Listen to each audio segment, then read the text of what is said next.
This is Fred Foy. Join us now as we travel back in time and relive some of the magic that was part of the golden age of radio. It's time now for another episode of The Glowing Dial.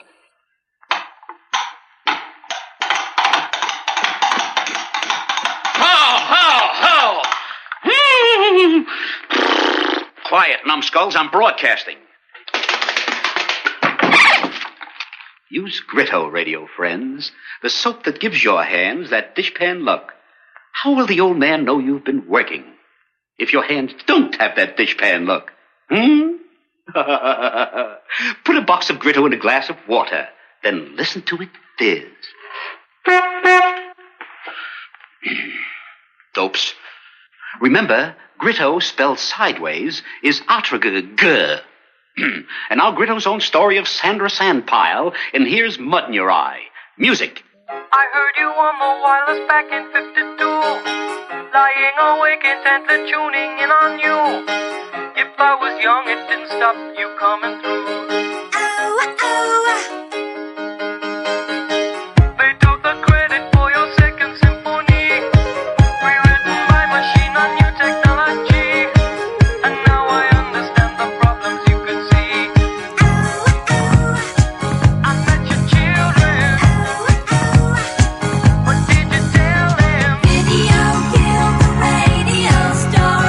Video killed the radio star. Pictures came. And now the hosts of The Glowing Dial, Big John and Steve. Well, thank you very much, Fred Foy, and hello, everybody.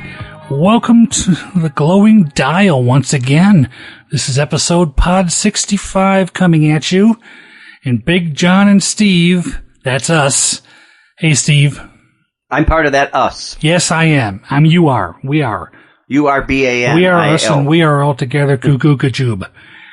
We are sending you, our listeners, a sleigh full of Christmas cheer. You slay me. So if you're tired and need some place to sit down in the Christmas cheer. Have an eggnog. It's a, and listen to us. unless you're watching DS9, then you should not eggnog on. It's okay. Did Ringo just pop in? I didn't see him. That was very quick. Sounds like his style. Unless he's astral projecting himself into the studio and we can't see it, but with his psychic power, he's creating the sound of a rim shot, and no one is buying this, are they? No. All right, fine. We have 4 Christmas-oriented old-time radio shows for you this time around, folks. We're also having our usual celebrity birthdays, 4 different segments of those, brought to you by our good friend Ron Sales. And we'll tell you how to get to Ron's blog, where you can find out who you share your birthday with any time of the year, even Leap Day, February 29th. But I think we're going to lead things. Oh, actually, it is Christmas time, or soon will be. Probably already got your lights up around the house, and a lot of you may have your trees up.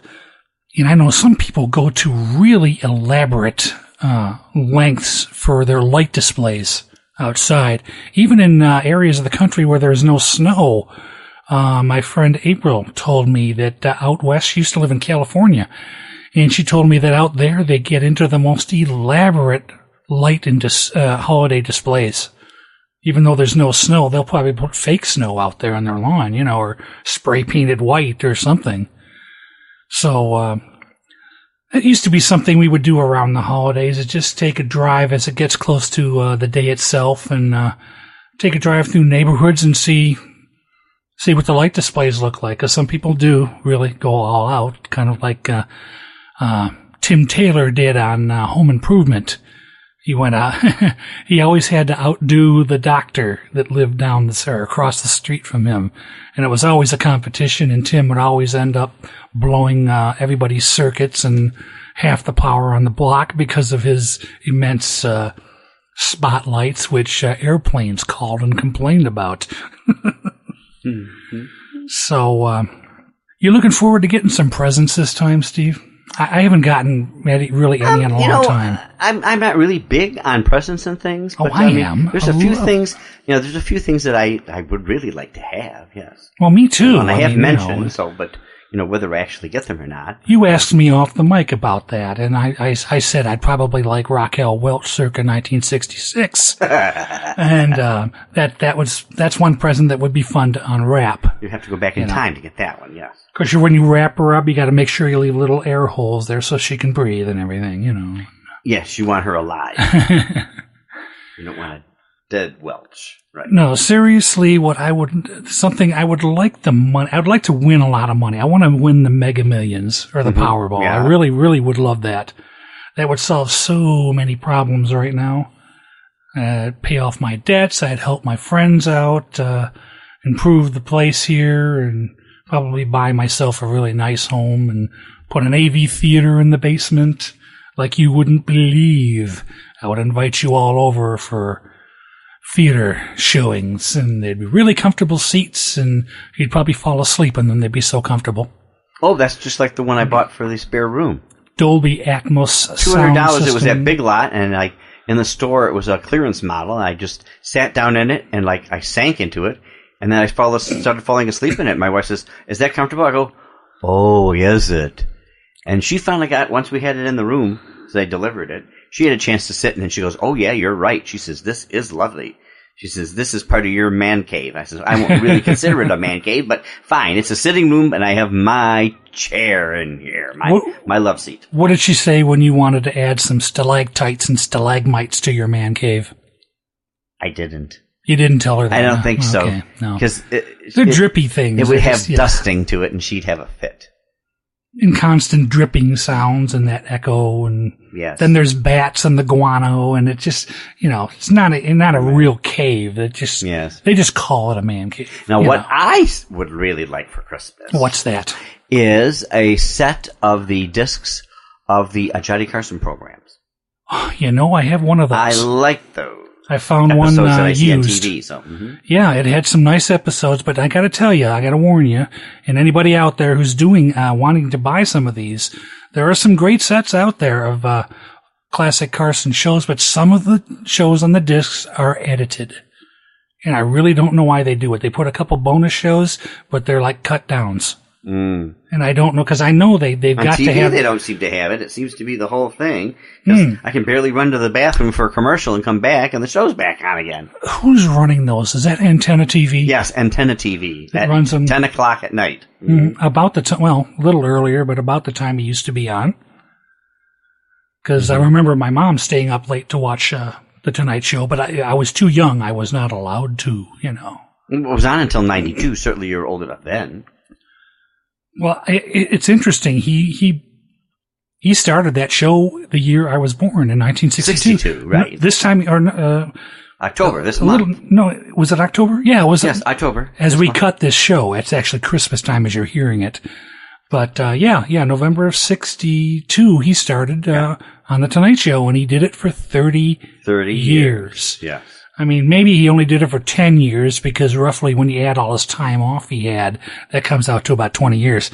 But, because there was a lot of guest hosts on that program. I haven't seen any episodes earlier than 72 on the Antenna. Because a lot of them I don't think exist. I don't think they kept, though, a lot of those I think bits and pieces of some of them 72 do. Is the earliest, because they're talking about There's some on YouTube, and there was a full one.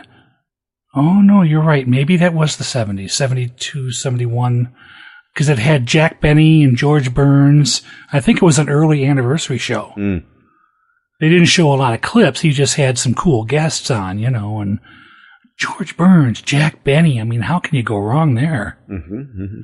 He never had problems getting guests. He had some good guests on that show. Oh, yeah. Now, one episode I saw, because I work at the group home on the weekends, and right. They have that channel. I don't get that channel on my cable system, so I watch it at the group home, and it's on every evening at 10 o'clock. Do you have any kind of a roof antenna at home?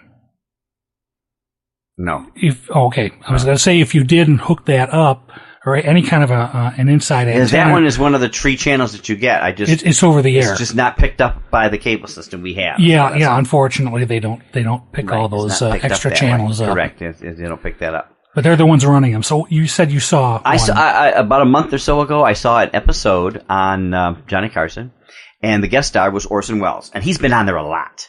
I saw him on Dick Cavett too. Tons of times. He's on there a lot. This particular episode, though, Orson was talking about his days back when he did radio. Right.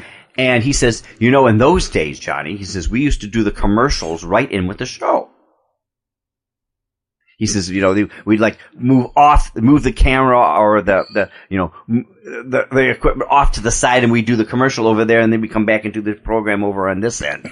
But he said Ernest Chappell was on with him. The man who spoke to you. Talking to Ernest Chappell. Yeah. And Orson says that Mr. Chappell was like the really highly respected person. Orson was a newcomer in the business at that time. Yeah. This was way back. We announced for the 30s, Campbell I think. Playhouse. This was back in the 30s, yes. After the Mercury Theater got their sponsor, which was Campbell Soup. That was their sponsor. Chappell was the announcer. And actually, that's how this whole thing that I'm talking about is about. They were talking about their sponsor being Campbell Soup. Yeah. And Ernest Chappell was doing a commercial for Campbell Soup, and he was supposed to read the script, and it talked all about Campbell's chicken noodle soup and how good it was, and delicious and everything. Yeah. So and Orson was there, and they would practice this. He would read the commercial, and they talk for a little bit. Then he'd let's practice it again. So he'd practice the commercial again, and Orson says, "Well, he says chickens are very tasty." As far as soup goes, he says, but he says, I've heard that roosters are actually much more tasty than chickens. And so he said, oh, really? And they talked about this, God. And Orson's dead serious, and Ernest is buying this. Ernest is buying all this, and Orson's just going on, and this is, just a big facade. It's not real.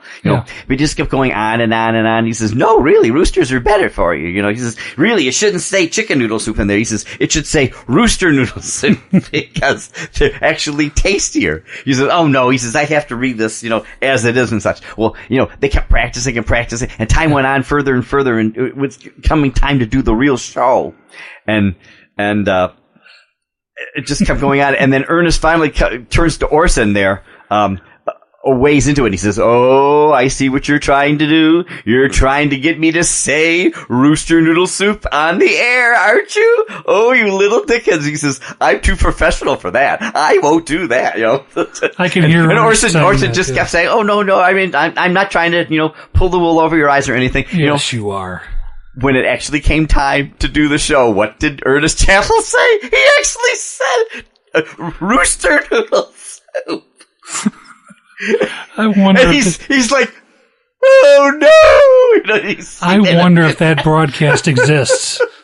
Now I'm going to have to go check the end of every episode of Campbell Playhouse. You're going to have to go see if you can find that one. That'd be great if that existed. Noodle soup. Now we're on a search here at the Glowing Dial for that blooper. Because Fred Foy made a few where he broke up because the name he was announcing, the actor's name, was so silly. I think one of them was Carlisle Bibbers. And he just noticeably started the giggles, and he got through the rest of his thing. Our own Fred Foy, you Mr. Professional. And I think another name was Sybil Bibble.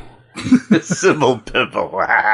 So no matter how professional you are, you can still get a case of the giggles, just like Lowell Thomas was infamous for those. That's a good story, Steve. And Orson Welles I certainly hope I was very accurate. I tried to, I wasn't recording. I was just watching this. I wasn't recording. I didn't even know it was going to be on like that, in that particular format. Yeah. I didn't know how apropos it would be to our program, that we talk about old radio shows and stuff. Yeah.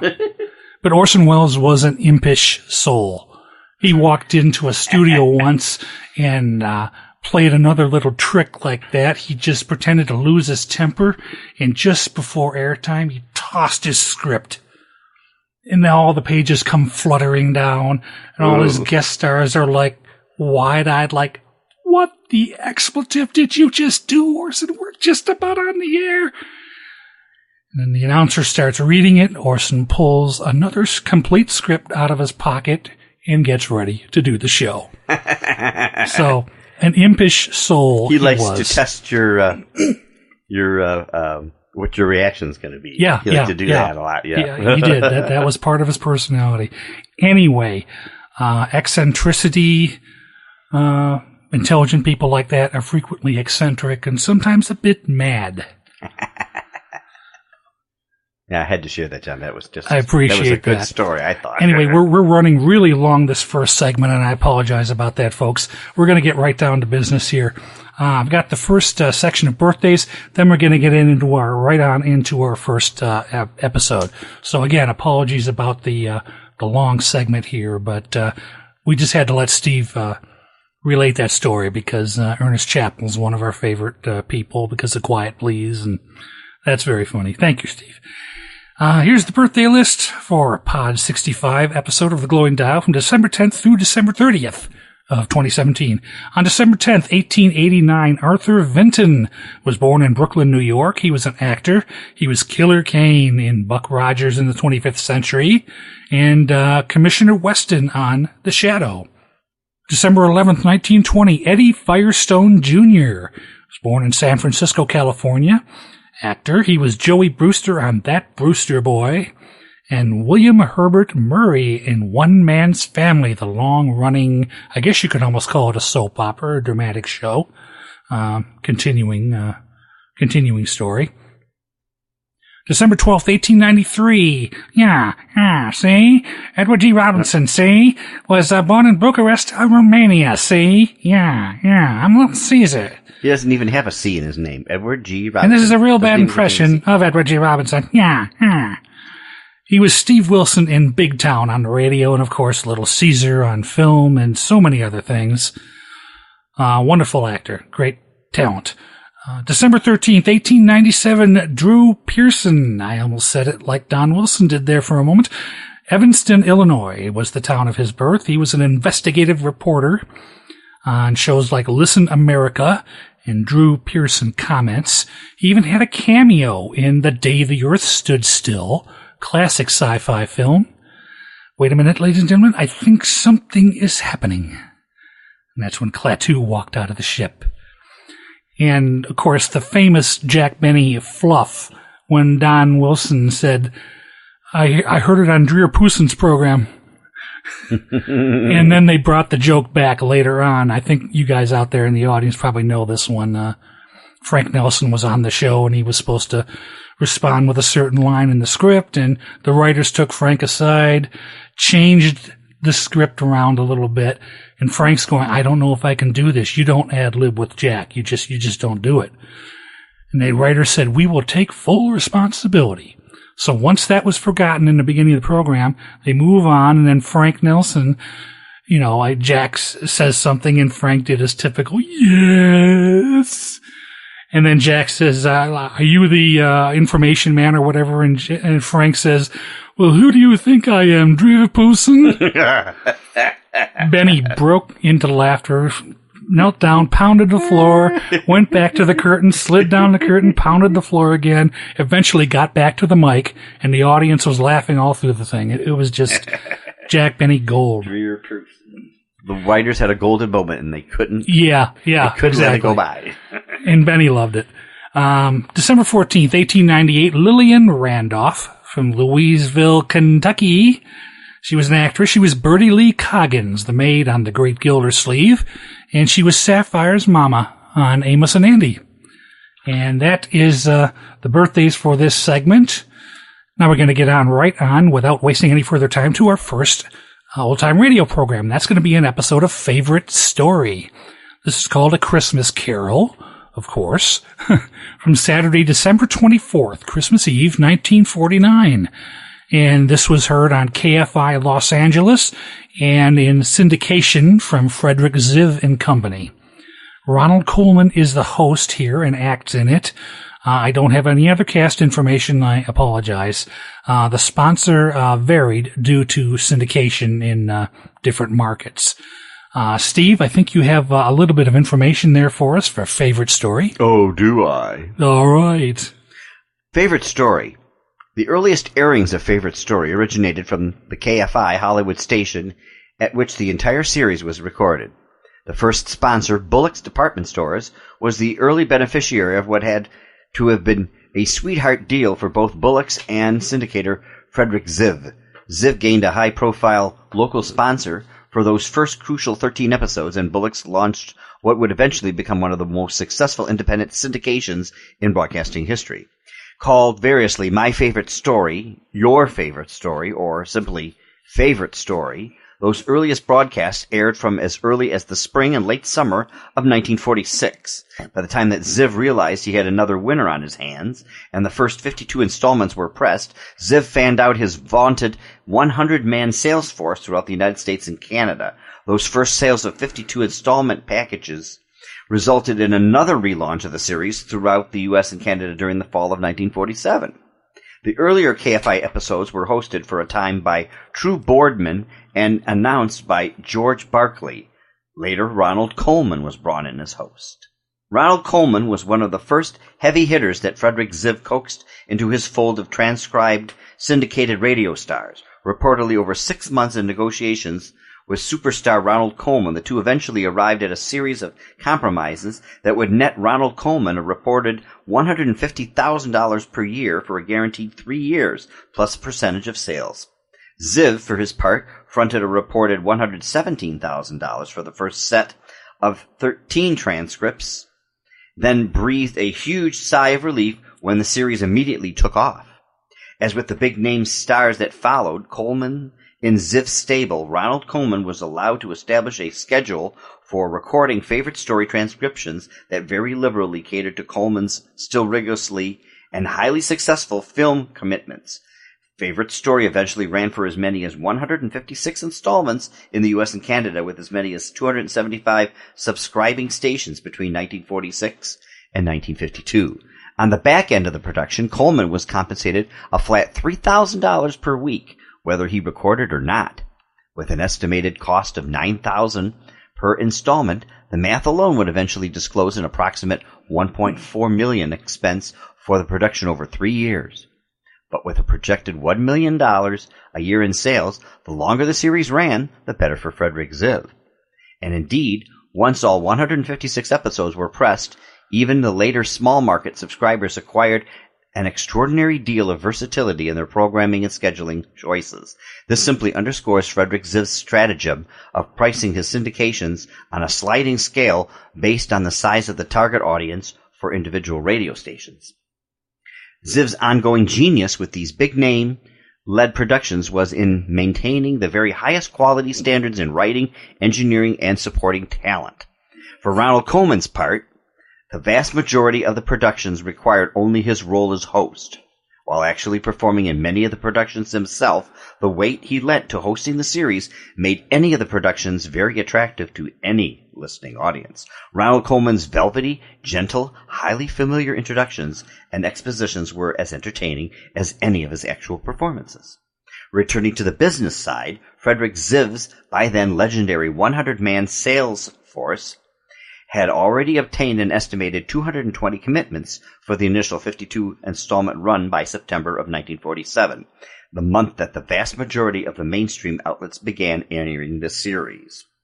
Ziv's targeted sponsors, once they were apprised of the fantastic ratings Favorite Story was garnering throughout the country, were uniformly highly enthusiastic about sponsoring Ziv's Favorite Story, as well as others from Ziv's growing portfolio of syndicated favorites. Well, that was more information than I remember writing up about that, so. There was a lot. Well, thank you for reading that for us there, Steve. And it's time to get this thing tuned in 25 minutes into the program. Again, sorry for the longness of the first segment here. We try not to be too verbose, but I had to let Steve tell that Orson Welles' Ernest Chappell story. That was just... That would have been better told on the Orson Welles tribute we did a few shows back, but I don't think you had seen that at that point. So, anyway, Steve, you take your place by the McGee machine. Let's get this thing rolling. I will. Thank you. And let me see. You got it? Jeez. How's that? Oh, real good. Real good. Okay. Okay, folks, sit back, close your eyes, and remember favorite story. This is A Christmas Carol from Saturday, December 24th, Christmas Eve, 1949, originally over KFI Los Angeles, and in syndication by Frederick Ziv.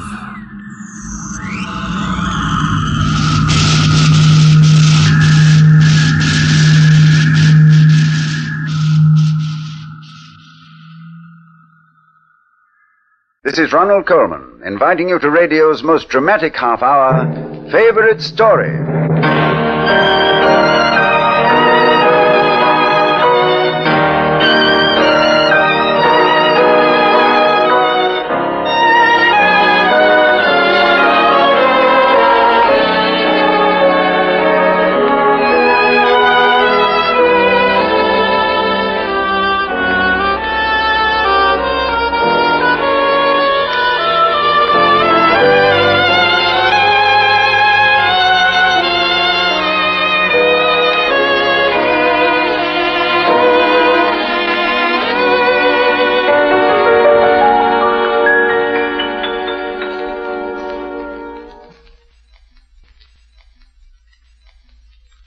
This week's favorite story is the choice of no one person, but of everyone in the English-speaking world.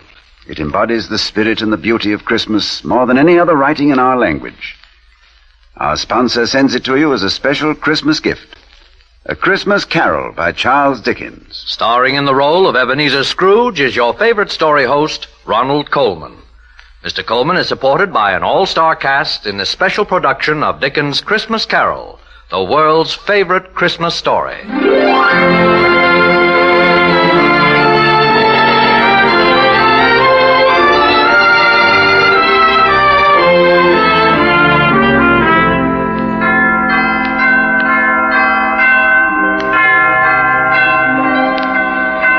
God rest ye merry gentlemen, let nothing you dismay.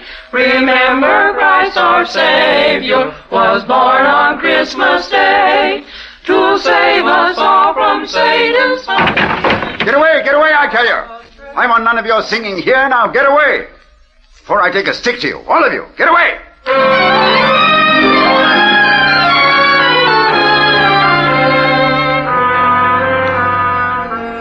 It was I who said those words. May heaven help my soul. It was I who called them out into the London night on Christmas Eve and sent those children scampering into the fog with fear in their hearts, where but a moment before had been the love of fellow man and God. I have learned a great deal since then, and my story bears telling. My name is Ebenezer Scrooge, and at the time of which I speak was Christmas, and the year of our Lord 1843. It was cold, bleak, biting weather. In my counting house, where I sat working busily over my ledgers, the fog came pouring in at every chink and keyhole. But I remember noting with silent glee that it had been a good year, and I was a much richer man. The city clocks had only just struck 3, but already it was quite dark, and I had lit a candle to see by. My clerk had also lit a candle, and the miserable wretch was warming his hands by it, wasting good time and money. I was just about to reprimand him when the door opened with a clatter. Merry Christmas, Uncle. God save you. Close that door. Do you want to freeze us out? Oh, I'm sorry, Uncle. Merry Christmas. Merry Christmas. And what reason have you to be merry, huh? Heaven knows you're poor enough. Well, then what reason have you to be sour? You're rich enough. This is a place of business, nephew. I'll thank you to leave us alone. Oh, now don't be angry, Uncle. What else can I be when I live in such a world of fools? Merry Christmas. Humbug! What does it mean but a time for paying bills without money? A time for finding yourself a year older, but not an hour richer. If I had my way, every fool who goes about with Merry Christmas on his lips should be boiled in his own pudding and buried with a stake of holly through his heart. Now, get out. Oh, Uncle Ebenezer, Keep if you'll just... Christmas in your own way and let me keep it in mine. Oh, but that's just it. You don't keep it. I came to ask you to have dinner with us tomorrow. Thank you, nephew. I'll starve first. But why? We don't want anything from you. We ask nothing of you. Really? Not even a gift for your charming wife? A bauble for your pretty little child? Oh, come. Oh, I'm sorry you don't understand, Uncle. I came here purely out of the Christmas spirit. And when you go, would you please take it with you? Now, good night, nephew. Good night, sir. Merry Christmas. Humbug!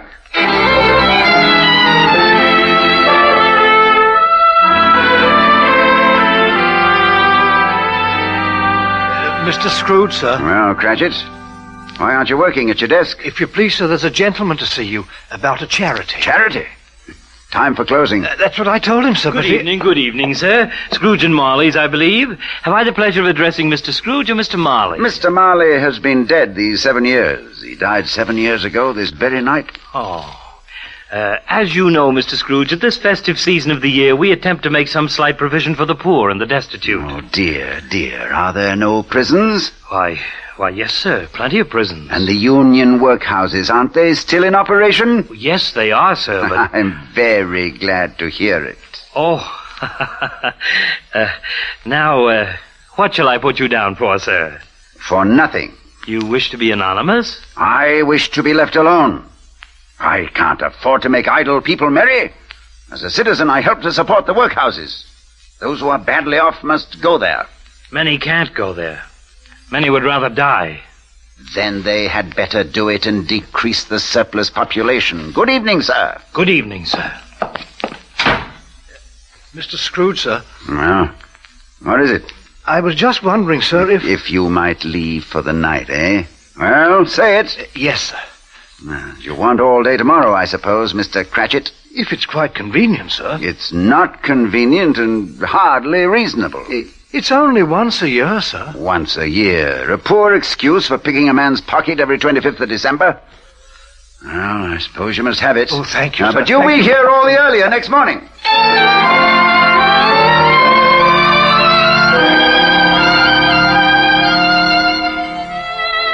I felt no twinge of conscience that fateful Christmas Eve, no pang of remorse, no sense of guilt, for I had never known these weakling sentiments. Why, then, did my dark chambers seem darker than they ever had before? Why did I start in fear as I crossed the gloomy threshold of my house? What was there waiting for me? I stood in the blackness, suddenly shaken by a chill, as though an icy hand had clasped its fingers round my heart. Then, slowly, I mounted the stairs. Once in my room, I knew I would be safe. Once locked behind my heavy door, this nameless fear that clutched at me would be gone. Quickly, I made myself ready for bed. And then, in the flickering light of my solitary candle, I saw it. Stood in the shadows, shining with a sickly bluish gleam. Its eyes were staring into mine. Two dead eyes staring out of a dead face. Who are you? What do you want with me? Who are you? Ask me rather who I was. You... In life, I was your partner, Jacob Marley. Marley, I know you now. But you're dead. You're dead.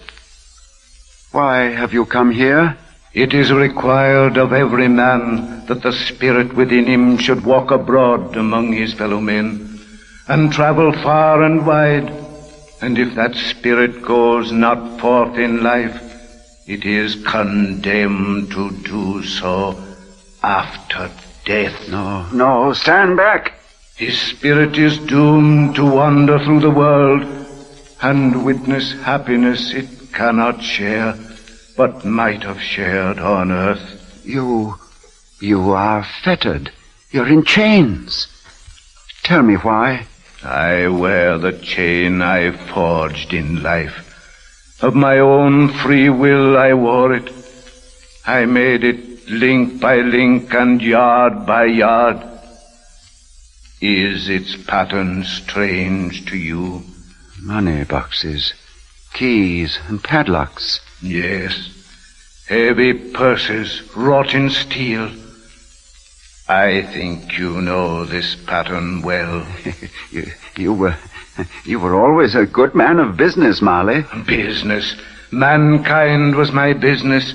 Charity, mercy, forbearance were my business. But I turned my back on these and looked for wealth. I suffer for it now. But you are 7 years dead. You are beyond suffering. Hear me. My time is nearly gone. As I have suffered, so will you. For your life is mean. Your soul is shriveled, as mine was. But while that life still beats in you, you have yet one chance, one hope of escaping my fate. What hope is that you speak of? Tell me, Marley. You will be haunted by 3 spirits. Look for the first in the dark of the morning when the clock strikes 1. The second spirit on the stroke of 2. The third will come when the bell tolls 3. Look to see me no more, but remember well what I have said. Remember and take heed.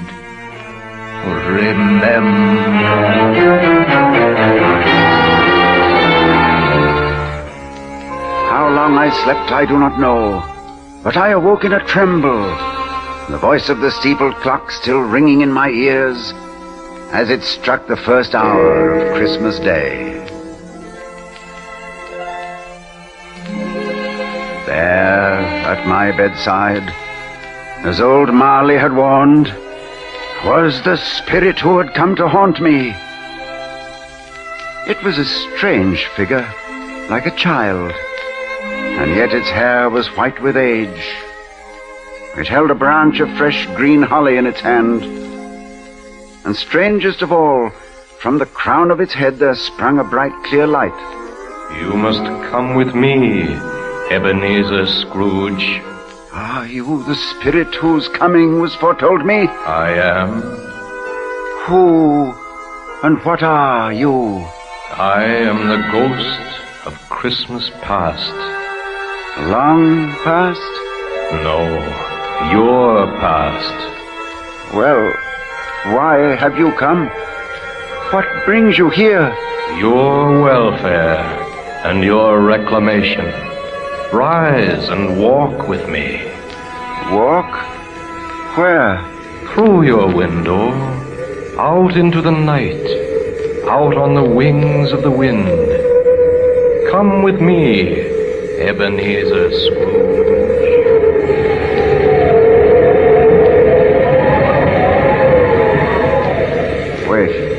Wait, what place is this?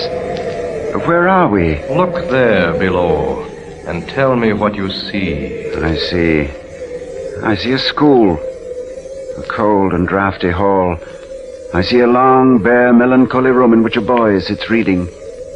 A solitary child, neglected by his friends, for they have all gone home for Christmas. He wants to cry, but he doesn't dare. Now he lifts his head. I see his face. His name? His name is Ebenezer Scrooge.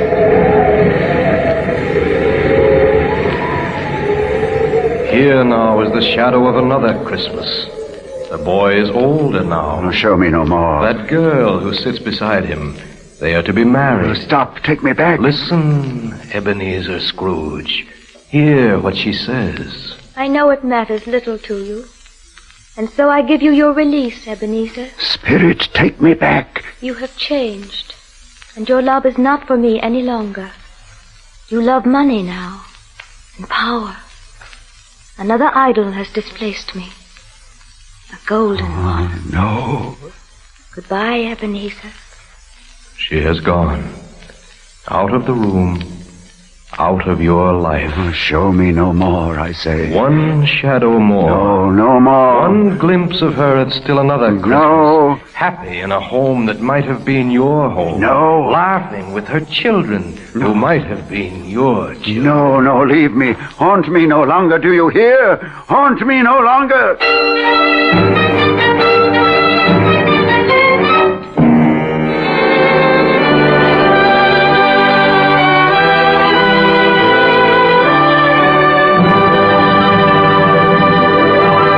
Ronald Coleman will return in just a moment with Act Two of Dickens' Christmas Carol. And now we continue with Act Two of the world's favorite Christmas story, A Christmas Carol, by Charles Dickens. Our star in this favorite story production is your host on this series, Ronald Coleman, who recreates especially for our favorite story listeners the role of Scrooge, which he portrayed so memorably in a recent Decca album.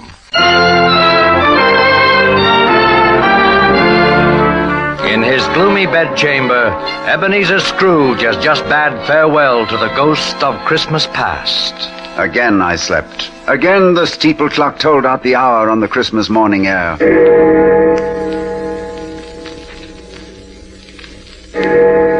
Wake up, man, wake up!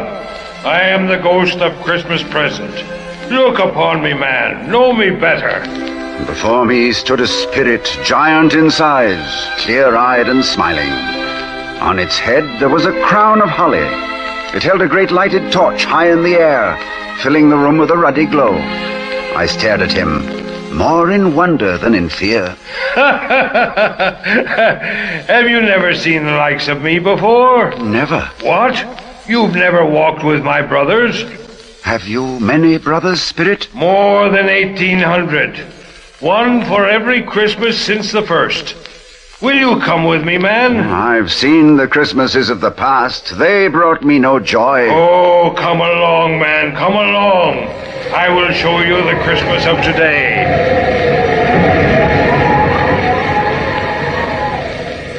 There is a miserable room in a miserable house where lives a man that you know well.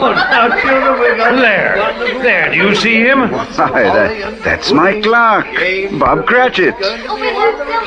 But the others, I know them not. Bob Cratchit has a wife and children, 5 children, and all of these mouths are fed and bodies clothed on the 15 shillings which you so kindly give him every week. A wife and children, I never knew that... You might have known. You never asked. That child, the youngest of the 5, he has a crutch. He is a cripple? The crutch supports his body. His spirit stands alone. To work now, children. Your father's home. Chairs for the table.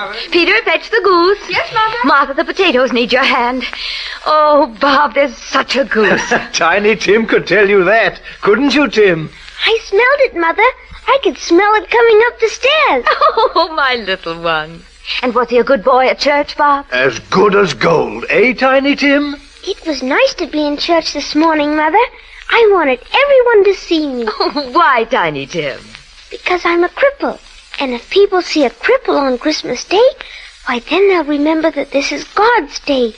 And it's God who makes the cripples walk and the blind to see. Oh, Tiny Tim. Well, isn't it, Mother? Yes, dear. Isn't it, Father? Who else, my son? And he'll make me walk, too. Someday I'll just throw away my crutch and I'll never have to use it again.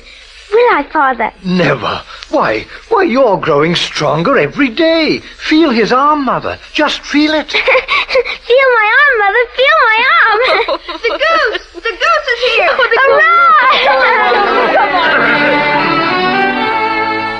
A poor feast.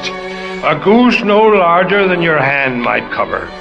But the Cratchits are not hard to please. There never was such a goose. Now look, man, I don't believe there ever was such a goose cooked. The tenderness, the flavor. And the stuffing. It's wonderful and beautiful. And now the pudding. A very small pudding for so large a family. Oh, a wonderful pudding, wonderful. Children, I regard this pudding I regard it, I say, as the greatest success by Mrs. Cratchit since our marriage. And now, a toast. A Merry Christmas to us all, my dears. God bless us. A Merry Christmas to us all. God bless us, everyone. The feast is over. They gather round the fire now, and Tiny Tim will sing to them. Just one short tune before he's off to bed. Tiny Tim. He's so pale, so thin. Tell me, will he live? Spirit, will Tiny Tim live? I see a vacant seat in the poor chimney corner, and a crutch without an owner. If these shadows remain unaltered, the child will die. No, say he will be spared. Tell me he will be spared. Do you worry? Why? If he is going to die, why then he had better do it and decrease the surplus population. No, Spirit, stop, don't go. There must be others in the world. Poor. Are there no prisons? Oh, hear me, they can be helped. Are there no prisons? Are there no workhouses? Spirit, stay. Come back. Come back.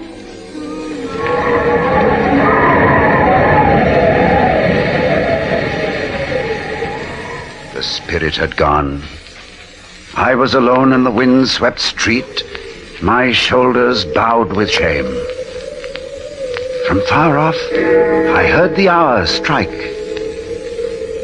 And looking up, I beheld a third of the spirits.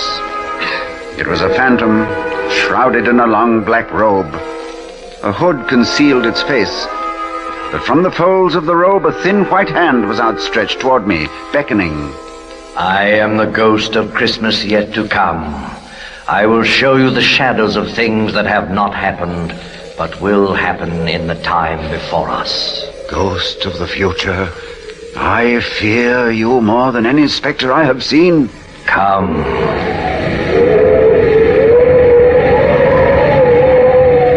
Tell me what you see. A room, a dark and gloomy chamber. On the bed a figure lies, covered with a shroud. Someone is dead in this room. Remove the shroud and look upon his face. I am afraid. Remove the shroud.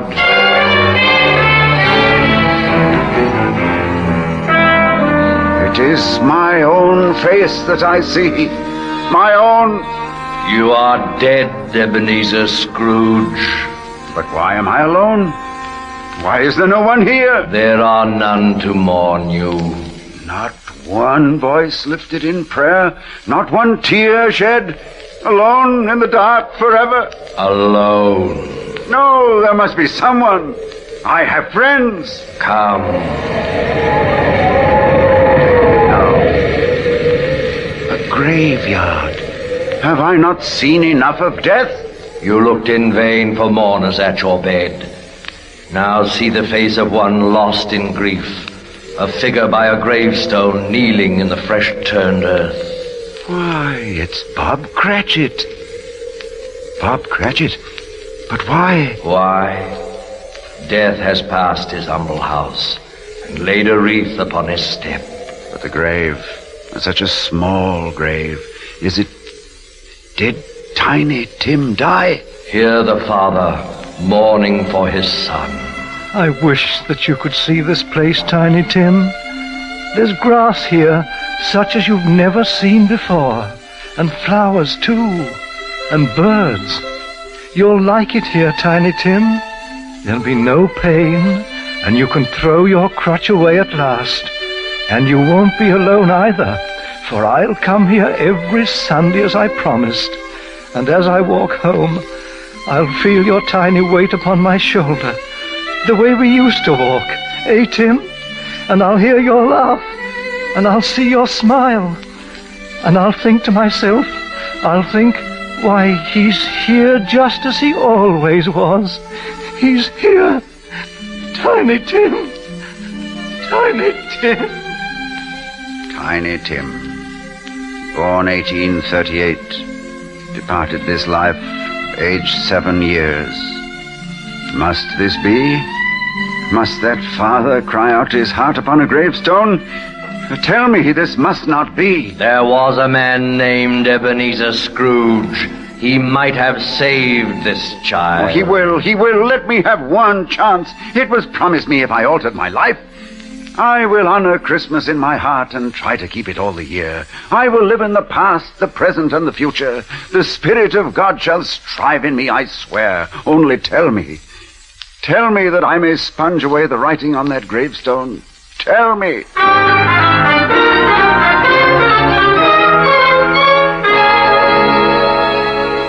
Suddenly I was back in my room, and the sun was streaming through the window. I had a sudden fear that Christmas Day had passed. With a cry, I sprang from my bed and threw open the window. Hey, you there, boy! What day is it? Eh? What day? Today? Why, it's Christmas Day! Christmas Day. I haven't missed it. Hello there, my fine fellow. Hello? You know the poultry shop at the corner? I should hope I do. Oh, an intelligent boy. Have they sold the prize turkey was hanging there? What? The turkey as big as me? Ha ha ha, delightful boy. Pleasure to talk to him. Is he still there? It's hanging there now. Well, then go and buy it, boy. Oh. No, I'm in earnest. Here's the money. Go and buy it. Tell him to send it to Bob Cratchit's house, huh? And whatever's left is for you. And hurry, boy, hurry. I've been invited to my nephew's for dinner. I'm going. And boy. Yes, sir? Merry Christmas, boy. Merry Christmas.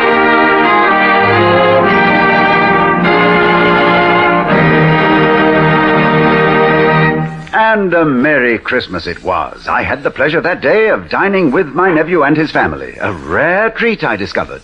And I was fortunate enough to meet the gentleman who had asked me for a contribution. Oh, he was surprised when old Scrooge pressed the money on him. And Cratchit, I had the double pleasure of raising his salary to such a figure that his eyes bulged almost from their sockets. A rare day, a rare treat all round. Yes, that was a Christmas for you. And I may tell you that Tiny Tim did not die. He's well and growing stronger day by day. A fine boy. I'll see him tonight at dinner. For this is Christmas once again. Yes, I keep Christmas now.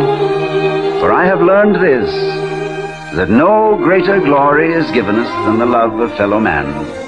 For in that love is love of God. May we keep Christmas always. May its fires burn forever in our hearts.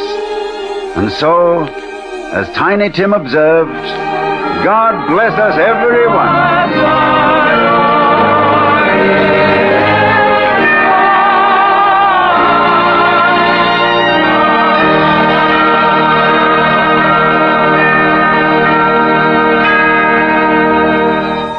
You have just heard the world's favorite Christmas story, A Christmas Carol by Charles Dickens, starring Ronald Coleman.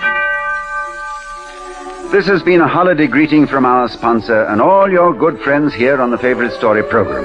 The most suitable gift we could think of for your Christmas fireside.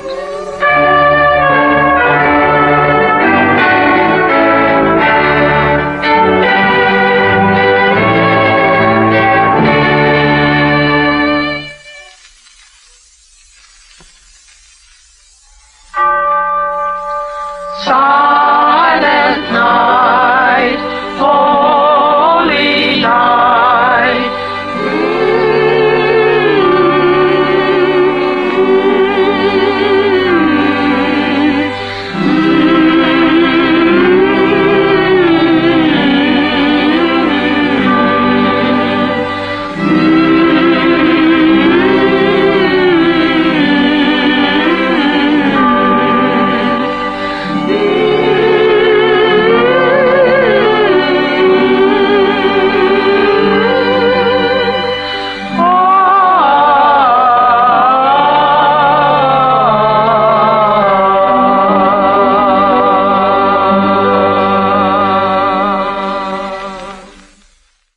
Hi, I'm singer Betty Johnson, and you're listening to The Glowing Dial with your hosts Big John and Steve. And we are back. Ho, ho, ho, ho. It's Big John and Steve here on The Glowing Dial, episode POD65, our Christmas episode. We've got a sleigh full of Christmas cheer coming at you. We just heard Favorite Story. That was A Christmas Carol from Saturday, December 24th, Christmas Eve, 1949. That was originally over KFI Los Angeles and in syndication by Frederick Ziv and Company. Now we got 3 more Christmas shows to bring you, but we're going to get to the second part of our celebrity birthdays right now, and Steve's got those. I do.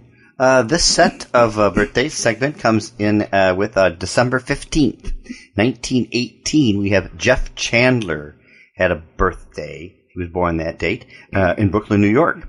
He was an actor. He was Michael Shane in Michael Shane Detective. That's the one.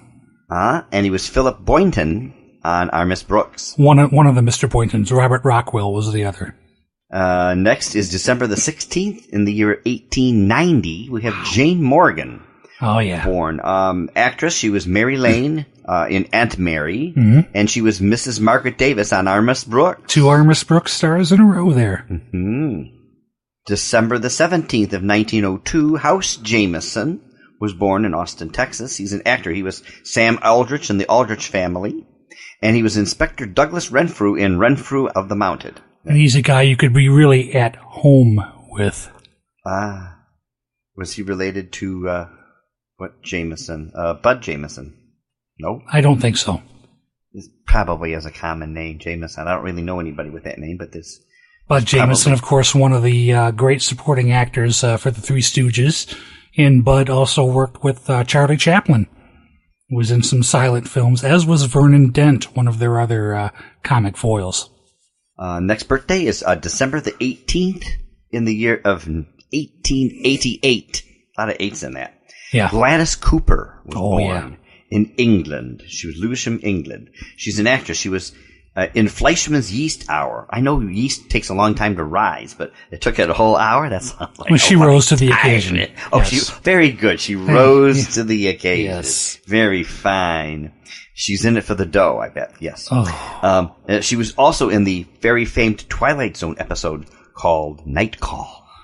Yes, Passage on the Lady Anne. She was in that one, too. She was also in Nothing in the Dark. All great Twilight Zone episodes. Night Call, probably my favorite, because it has, just the ending of it is similar, not exactly, but similar to Sorry Wrong Number. It's not a happy ending, but she does a wonderful job. Great actress. And finishing up this segment is December the 19th, 1902. Sir Rolf Richardson had a birthday. He was born in Cheltenham, England, and he's an actor. He was Dr. John H. Watson in The Adventures of Sherlock Holmes, which ran on the BBC in 1954 through 56. Okay, good. Is that it for now? Okay. That's good. the end of that segment. All right. And Gladys Cooper, I remember she was also in an original Outer Limits called The Borderland, which is one I play over and over because I just like it deals with other dimensions and a little bit of spiritualism, and Gladys Cooper was featured in that. Also with Peter Mark Richmond, another one of actors of that day. Chrissy Snow's father. That I liked. Was he? Yes, on Three's Company. Oh, he played wow, Chrissy okay. Snow's father. Didn't the remember Reverend that. Snow. He was the Reverend. You know exactly who I'm talking about. Yes, Yeah, I did know some exactly. Outer Limits, did some Twilight Zones. I just like his style, Really, really fine actor. I believe he's still with us. I don't believe he's deceased. Yeah, I hope so. I think he's still with us, yes. Peter Mike Richmond. I'd like to shake his hand and say thanks for your work, my friend. Anyway, more birthdays to come a little later on in the program. Yes. To make up for our longevity in segment 1 there, we're going to get right into our next program. And that's an episode of Fibber, McGee, and Molly. It's called Christmas Shopping, from Tuesday, December 7th, 1948, originally over NBC. That's the anniversary of the Pearl Harbor bombing. But, several years later, still a date that I think everybody still remembers to this day. They do refer to it as Pearl Harbor Day. Mm-hmm. Where you just take a moment of silence just to remember everybody that passed. Some people celebrate Arbor Day. Some people celebrate Pearl Harbor Day. Yeah, they both rhyme. It was our entrance into World War II as well. So we were hoping we wouldn't be involved, but figuring we probably would be when Hitler. The government sort of knew we would be. Hitler but was on the move, everything. It had to be reality for the general public, and not until actually that happened. Like, we really had no choice on that one. I think it is next year sometime, maybe around this time next year. I think I had planned a tribute to Pearl Harbor Day, and I have a few episodes of shows that have original news bulletins that interrupt the show. The day it happened. So, it's a way to remember it. I think that's coming up in about a year's time. Stay with us. We'll announce that as we get closer to it. Anyway, this is with Jim and Marion Jordan as Fibber and Molly, and they are supported by Gail Gordon, Arthur Q. Bryan, and Bill Thompson. Harlow Wilcox, as always, is announcing, and the sponsor is Johnson's Wax. Now, Steve, you got some information you're going to share with us about Fibber and Molly. Fibber, McGee, and Molly. Yep. Jim and Marion Jordan were Fibber, McGee, and Molly. Well, trained by vaudeville and with some radio under their belts, their show about a typical couple in a typical town, Wistful Vista, arrived on the radio April 16, 1935. Fibber was a man of many words, and they were nearly always funny. He was superior at one-upmanship and exasperating exaggeration, and depending on which verbal sparring partner was at hand, fully capable of making a fool of himself in the most uncertain terms. Locals who indulged Fibber included Mayor Latrivia, played by Gail Gordon, whose short fuse was easily ignited by the verbal sparks of Fibber. Then there was this fine neighbor, Throckmorton P. Gildersleeve, played by Harold Peary, who was so popular on the show that he was spun off into his own show, The Great Gildersleeve. Wallace Wimple was the gentle soul who loved birds. Hello, folks. And his big old wife, Sweetie Face. The multi-voiced Bill Thompson played Wimple, as well as the old-timer. Nick DePopulis, the restaurateur, and a reprobate named Horatio K. Boomer, who sounded a great deal like W.C. Fields. Arthur Q. Bryan, the voice of Elmer Fudd, was Doc Gamble. Dear Molly maintained a very normal, happy, and often genuinely amused outlook as things developed around her. Isabel Randolph was the snooty, socially minded Mrs. Abigail Uppington. Hi, Uppy. Harlow Wilcox was both the show's announcer and a regular character who somehow would weave his Johnson's Wax commercials into the plot, so as to avoid a commercial break. Don Wilson did the same stealth commercials for Jack Benny with equally comic effect. The King's Men were the featured vocal quartet on the show from 1940 to 53. Besides, The Great Gildersleeve, another spin-off series, was Beulah, who for a time was the McGee's maid. Writer Don Quinn worked with the Jordans right from vaudeville through their rise to popularity and helped them create their warm and wonderful world. Phil Leslie took over the co-writing chores in the mid-40s. Speaking of chores, Fibber is still muttering, "Gotta clean out that closet one of these days." The show ran until September 6, 1959, with NBC, with a few format changes along the way. That's a good long run. And the show got shorter as they went on. It turned into a 15-minute show, and then a 5-minute segment on NBC's Monitor program, because Marion's health was ailing a little bit, so they wanted to make it easier on her. And when they switched to 15 minutes, the audience was gone. So the shows have quite a different feel about them from the 15-minute ones onward. I much prefer the ones with the audience response, And Fibber, or Jim Jordan, was excellent at tongue twisters. And he would frequently do those things, and he rarely, if ever, messed them up. So, wow, that's a little bit of pressure there to get this tongue twister right. And speaking of tongue twisters, do you remember back when we interviewed Frank Brzee from YUSA? Yeah. We talked about him inventing the game Pass Out. Oh, Pass Out, yes, that drinking game there. He gave us autographed copies of the game, and I still got 2 of them up in my closet. One of them signed over to me, and going to treasure those. I knew of that game for many, many years, and then I never thought I'd meet the guy who invented it, you know. And that was a very fun interview, and that's in the Glowing Dial archive, so go take a look in our YUSA days. The program number is going to start with a P, P48, P49, something like that. And it's a two-part interview we did with Frank Brzee back in 1997. So check that out. But part of the game of Pass Out is a drinking game. And you had to read all these tongue twisters. And we were, during the interview, trying to read a few of them, and we were messing them up sober. But, it was, I think one of them, the one I remember was each sixth chick sat on a stick. Now, I said that slow, but you're taking an alcoholic sip of, of whatever, your martini or your beer, every time you take a turn and roll the dice, and those things get harder to say the drunker you get.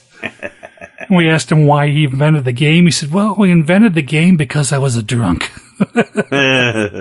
Which he was joking, of course, but he started putting the things together in his garage, and he had little girls from the neighborhood come over and help him cut up the cards and everything. So it was very much of a homemade thing at first, and I think Spencer Gift still carries it.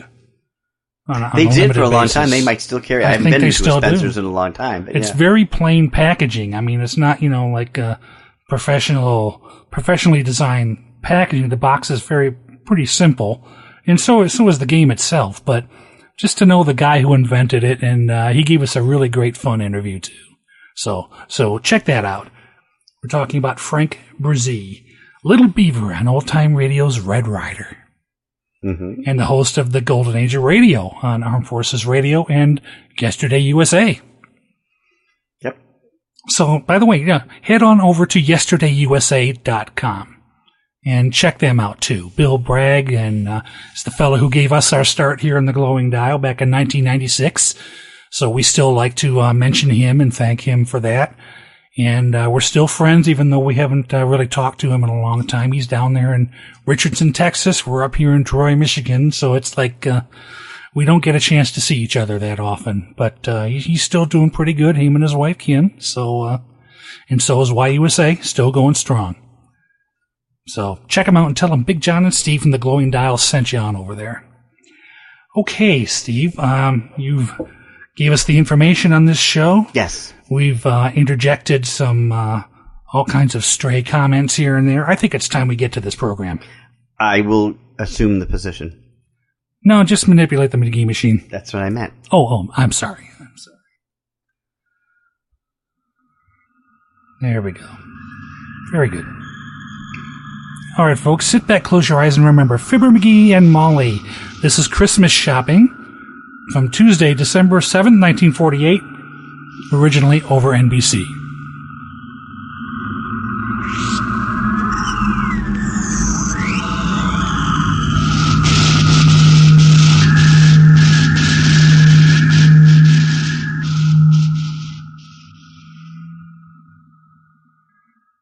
The Johnson's Wax Program with Fibber McGee and Molly.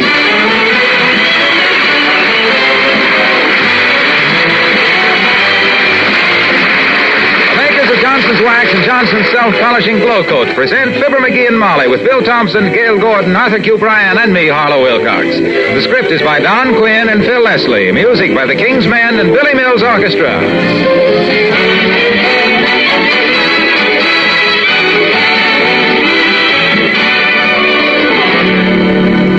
This is the time of year when most of us get our greatest pleasure and comfort out of our homes. With winter coming on, it's especially pleasant to sit in a warm, snug, attractive room and read or talk or listen to the radio. Now you can add to your enjoyment of these evenings if you make your rooms more beautiful with Johnson's Paste Wax. Your living room, for example. It's a much more attractive place to be if the floors have a polished wax luster. And the beauty that you give your floors with Johnson's Paste Wax is a beauty that lasts. Partly because Johnson's Wax forms a hard coat over your floors, a coat that protects the wood from dirt and scratches. And partly because a waxed and polished floor is so easy to clean. Dirt comes off that smooth surface with a few strokes of a dust cloth. Next time you go to the store, ask for Johnson's Paste Wax. Let it make your house a warmer looking, richer looking, pleasanter place to live in during the winter months ahead.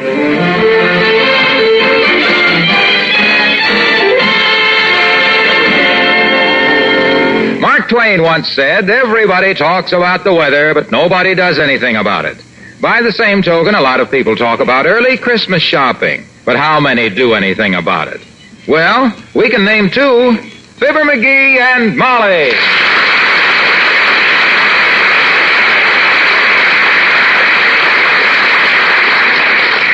McGee, do you remember the vow you made about this time last year? Huh? Oh, you mean about putting the lawnmower away for the winter to keep it from getting snowed on? Well, don't think I forgot it, kiddo. I remembered it yesterday, but when I went out to put it away, it was under 3 foot of snow, and I couldn't find it. But next year, I'm going to put a red flag on the handle, so no matter how deep the snow gets on the No, that's not what I meant. What I meant... Oh, you mean about leaving my dead cigar butts on our night table at night? The reason for that is that when a night-flying mosquito smells a cigar butt, he always... No. Huh? The vow to which I have reference was where you said last year we will do our Christmas shopping early next year, which is this year. And you swore it on a stack of bills from the Bon-Ton. Remember? Certainly I remember, and I ain't forgot to either. Within the next week or 10 days, I'll start making out a shopping list that'll have... A week or 10 days? Sweetheart, do you realize that there are exactly 15 shopping days left till Christmas? That's what I say, no hurry. Well, I've already made out a list, what to get for whom and for how much. We're not going to be wrapping presents at the last minute this year. Fine, that's for me, kiddo. And just to show you that I ain't completely stupid about this thing, let's not wrap 'em at all. Let's let the store wrap 'em. Well, heavenly days, that's a very good idea. Yeah. Remember the hours I spent last year trying to wrap up that rocking horse for the little girl across the street? You'll admit a department store is much better equipped for that sort of stuff. You're so right, dearie. You have no gift for that sort of thing, and they have a thing for that sort of gift. Yeah, well, you go put your face on, and we'll rush down to the Bon-Ton to get our gifts and have... Come in. Oh, hi, old-timer. Hello, Mr. Old-Timer. Hello there, kids. What's doing? We were just going to beat it down to the Bon-Ton and do our Christmas shopping, old-timer. We always do it early, starting this year, to avoid the last-minute rush like last year. Yes, it's what you might call a new tradition with us. I love Christmas, kids. The jingle of sleigh bells, the smell of the Christmas tree, the crisp winter air, and everybody full of Christmas spirit. Especially Papa, who was so full of it he always put his beard on backwards, and I was 14 years old before I knew Santa Claus had a nose. Did you always have a tree when you were a boy, Mr. Oldtimer? Nope, just at Christmas, daughter. I can see it now on Christmas night, sitting there in the living room with the top branches burnt off, candles and water and wet pine needles all over the floor, and Papa calling Mr. Edison to hurry up and invent electric lights for it. Well, I'm going back to candles myself this year. I always wind up with more dead bulbs than a tulip bed in January. At least in your day, you didn't have to go buy a tree anyhow. Nope. Getting a tree was easy, Johnny. All we had to do was get up at 3 a.m., walk through a blizzard 7 miles to a patch of woods and chop one down. Yeah. Then we'd drag it home through barbed wire fences, dodging the fellow that owned the woods on account of a 12-foot tree is kind of hard to hide under a Mackinaw. Set it up and spend the next 4 days stringing popcorn with needles and getting our fingers stuck so full of holes we could play a flute solo without a flute. Ah, Christmas. So long, kids.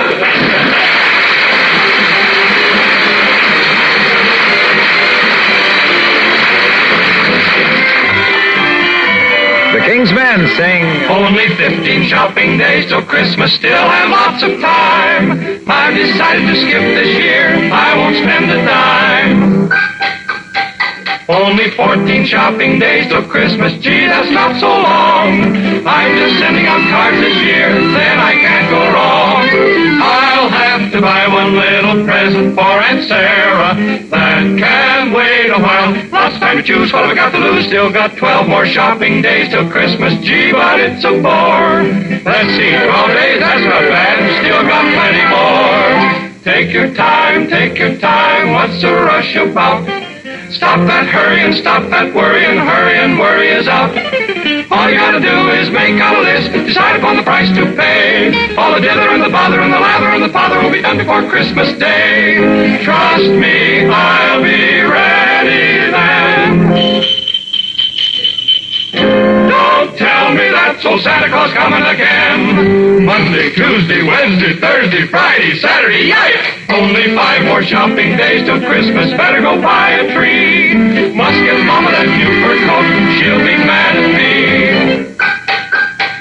Only 3 more shopping days till Christmas. Lots of things to buy. Should have started it weeks ago. How the time does fly. Almost forgot to get that streamlined tray for Junior. Where's my shopping list? Molly and Tony and Michael and Fred, a dolly, a pony, a cycle, a sled. Hear me calling Santa Claus, I need your help because there's only one little shopping day till Christmas. Now it's almost here. That old pig gets in your hide, comes a stealing up here inside. Now it's already that Christmas time. Come on, here. A Merry Christmas and a Happy New Year.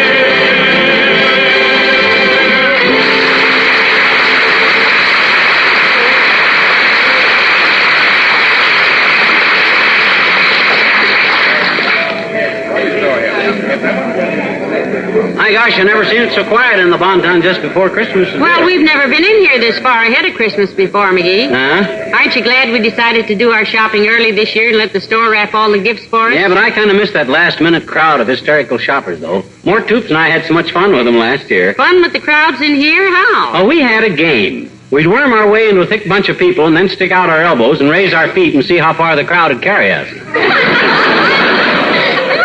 I'm the champion. I got carried from sporting goods on the main floor to girdles on the third and never dropped my feet. Poor Mort was... Pardon me. May I help you in any way? I'm Miss Travis. I'm a shopper. Well, for goodness sake, so are we. It's a small world, isn't it? Meeting a shopper in the Bonton is like meeting a sailor in the Brooklyn Navy Yard. What I mean is I'm a shopper for the store. I help people select gifts and things and make suggestions. Well, I got a suggestion. McGee? Well, my gosh. We're perfectly capable of doing our own shopping, aren't we? Personally, dearie, I think it's very nice of Miss Travis to offer to help us. You know, I never have been able to think of a gift for Mrs. Toops. Well, try it on the shopper here. Look, sis, if you were fair, fat, and 40 and had 5 kids, what would you expect for Christmas? The screaming memes, followed by 3 weeks of scraping candy out of the carpet. Well, let's put it this way. What would you want? A month in Bermuda with Gregory Peck. Oh, come on. I was thinking of maybe a nice handkerchief, Miss Travis. Have you any suggestions along that line? Oh, yes, indeed. We had some lovely Swiss imports. Just step over here with You want me to come along and help you, kiddo? No, thank you, dearie. The only Swiss imports you know anything about is full of holes and you make sandwiches with. You browse around. I'll be right back. Okay, Snooky, I'll look for something for Wilcox. I wonder what Junior would like. Pardon me, sir. Have you been waited on? Huh? Oh, hi, Bud. Yeah, look, I need a small gift for a man who's a kind of a dude, a radio announcer, man about town, golfer, polo player, sophisticated type. Ah, that's the kind of man we really have things for. Yeah. How about initial poker chips, $85 a set? Or maybe a silk bathrobe, $100 and a quarter? Or possibly a set of matched golf clubs, $137.50? You got any good pipes for around $1 and a quarter? Try the plumbing department, north basement. Yes, sir. Have you been waited on, sir? We have some beautiful $85 for poker chips. Whew.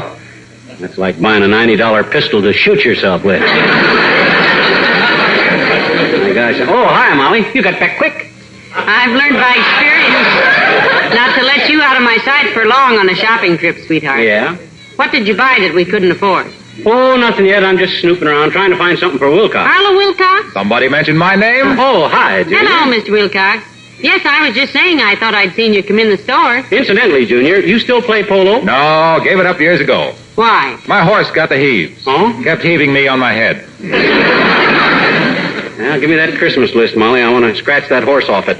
Oh, now, look, fellas, gee whiz, you mustn't go to any Hey, trouble. Junior. Yeah? What's in the package? This?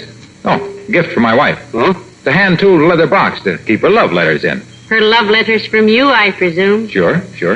Here's one I brought along just for size. No kidding. Hey, let me read it, Junior. I'll bet you were real poetic. McGee! Huh? For goodness sakes, why should you read other people's love letters? have you no sense of personal privacy? What's privacy got to do with love? Ever see a park bench with a wall around it? Yeah. Where do lovers carve their initials? On the biggest tree they can find. Yeah, but... Why do they put diamonds in engagement rings? So they won't be seen? Yeah, but what that got to do... Come on.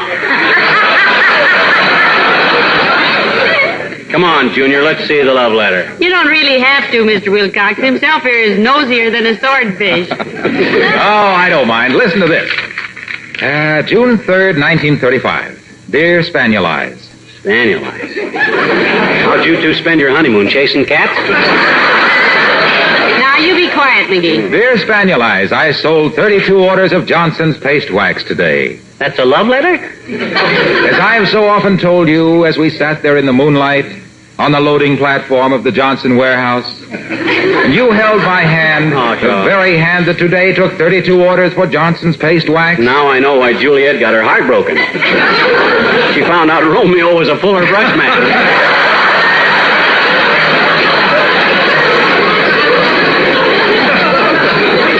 Now, you hush, dearie. Maybe he hasn't reached the sentimental part. I hope not. Go ahead. Okay. I often dream of the time when I sell enough wax so we can afford to get married. I dream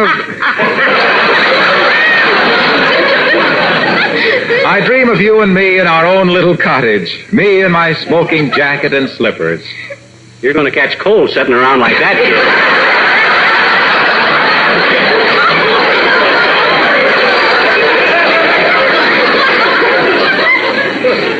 Me in my smoking jacket, slacks and slippers. So now I can open my eyes.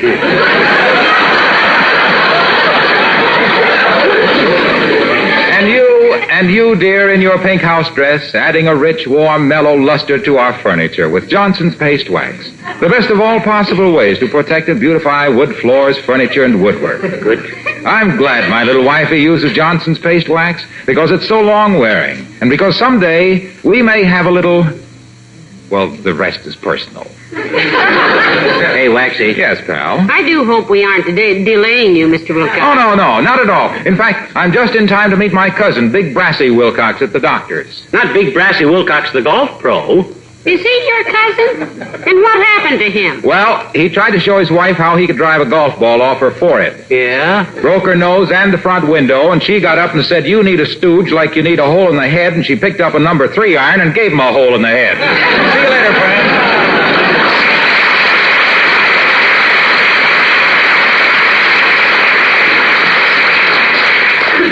What are you listening for, McGee? I was listening for a door slam. I forgot we were here in the Bonton. Well...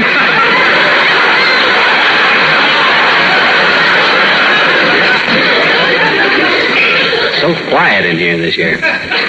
Well, who's next on the list, kiddo? Dr. Gamble. Oh. We decided we could spend up to $5 for his gift. Oh. How about a nice shirt for him? You can't waste a $5 shirt on a guy that always looks like he'd got dressed in an upper berth with one arm in a sling. My gosh, if you... Oh, here comes Wallace Wimple. Hi, Wimp. Hey, Molly, here's Wally. Well, for goodness sakes. Hello there, Mr. Wimple. Hello, folks. You doing some Christmas shopping, Wimp?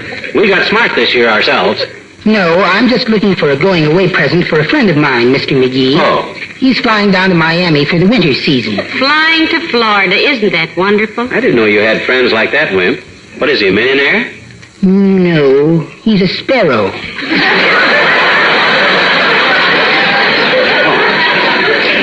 Well, if he's an English sparrow, you might pick him up a monocle. Say, how are you getting along with your bird watching these days, Mr. Wimple? Are there many birds around now? Oh, I keep busy, Mrs. McGee. I had a pet hummingbird this fall that I enjoyed a lot. Do tell. I used to feed him every day with a little glass feeding tube. Really? Well, what did you feed him, honey? Sugar and water, dear. Oh. Excuse me, I mean sugar and water, Mrs. McGee. That's better. Yeah. One day, though, I put a few little teensy drops of apple cider in his water just for fun. Oh, it was terrible. Made him sick, did it? No, he just took a big drink of it and did 2 outside loops and a wing over, whistled at a lady woodpecker on a telegraph pole, and the last I saw of him, he was chasing a constellation toward Chicago.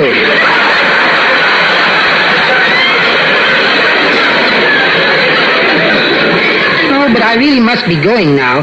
Sweetie Face says the folks across the street are expecting the stork. Oh, wonderful. Yes. I haven't seen a stork in years. Goodbye.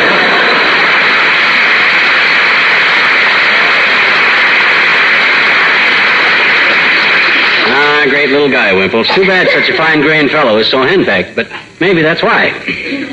Who'd you say was next on her list, Molly? And Dr. Gamble, but we can't do anything about it now because here he comes. Yes? Oh, pretend you don't see him. Hey, clerk, about that 12-gauge shotgun. It's for a friend of mine, that fine shotgun, yeah. Price is no object, see? He's a doctor, and he's used to fine things, see? So the best is none too good for him, so if you say this is really a fine shotgun, hi, Doc. I didn't see you coming. Hello, McGee. Hello, my dear. Hello, Doctor. Sorry if I interrupted anything, my boy. But your doctor friend has a good shotgun, and besides, you can't buy a shotgun for $3, which is all you ever spend upon me, bless your fat little heart. And besides, this is the hosiery department.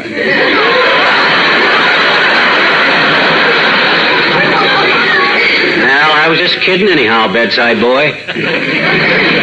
What are you doing out during office hours? You got an office full of patients with baffling diseases? Not that you could diagnose anything more serious than a large cinder in a small eye. Now, you know better than that, McGee. Didn't you read where Dr. Gamble has just been elected president of the State Medical Association? Well, my gosh, that was inevitable. The best man for it, huh? No, he counted the ballots. Look, may I make a suggestion? Certainly, Doctor. If it's about my bill, Needle Plunger, I'll pay it when I get darn good and ready and... Your bill is paid up. It is? Yes, thanks to a wife who manages to keep you honest. Thank you, Doctor. All right. But I was going to suggest that if you'd planned on buying me some small Christmas gift, don't do it. Yeah? I'd rather you sent an equivalent donation to the Damon Runyon Cancer Fund. Friday's Damon Runyon Day, you know. Oh, that's a wonderful idea, Doctor. Where do we send it? Well, send it care of Walter Winchell, New York City. It'll get there all right. How about it, Lumberbrain? That's a swell idea, Doc. I'll even send it in your name. Well, in that case, let Molly sign it so they can read it. Now, if you don't mind, Fatso, we'll proceed with our Christmas shopping. We're shopping early this year and letting the store do all our wrapping, Doctor. Good idea, don't you think? Whose idea was that? Mine. Well, I guess it was McGee's at that. No, I think it was Molly's. No, Doc. dearie, I'm sure. Don't you remember, kiddo, I was standing there in the living room and you were in the doorway? No, I was in the living room and you were in the doorway. Well, anyway, you said, let's do our Christmas shopping early. So you see, Doc... Oh, he's gone. Doesn't care for debates, I guess. Yeah. Well, let's see your list, dearie. Oh, yes, Billy Mills. Now, let me see. Do you suppose he'd like a harmonica? Could be.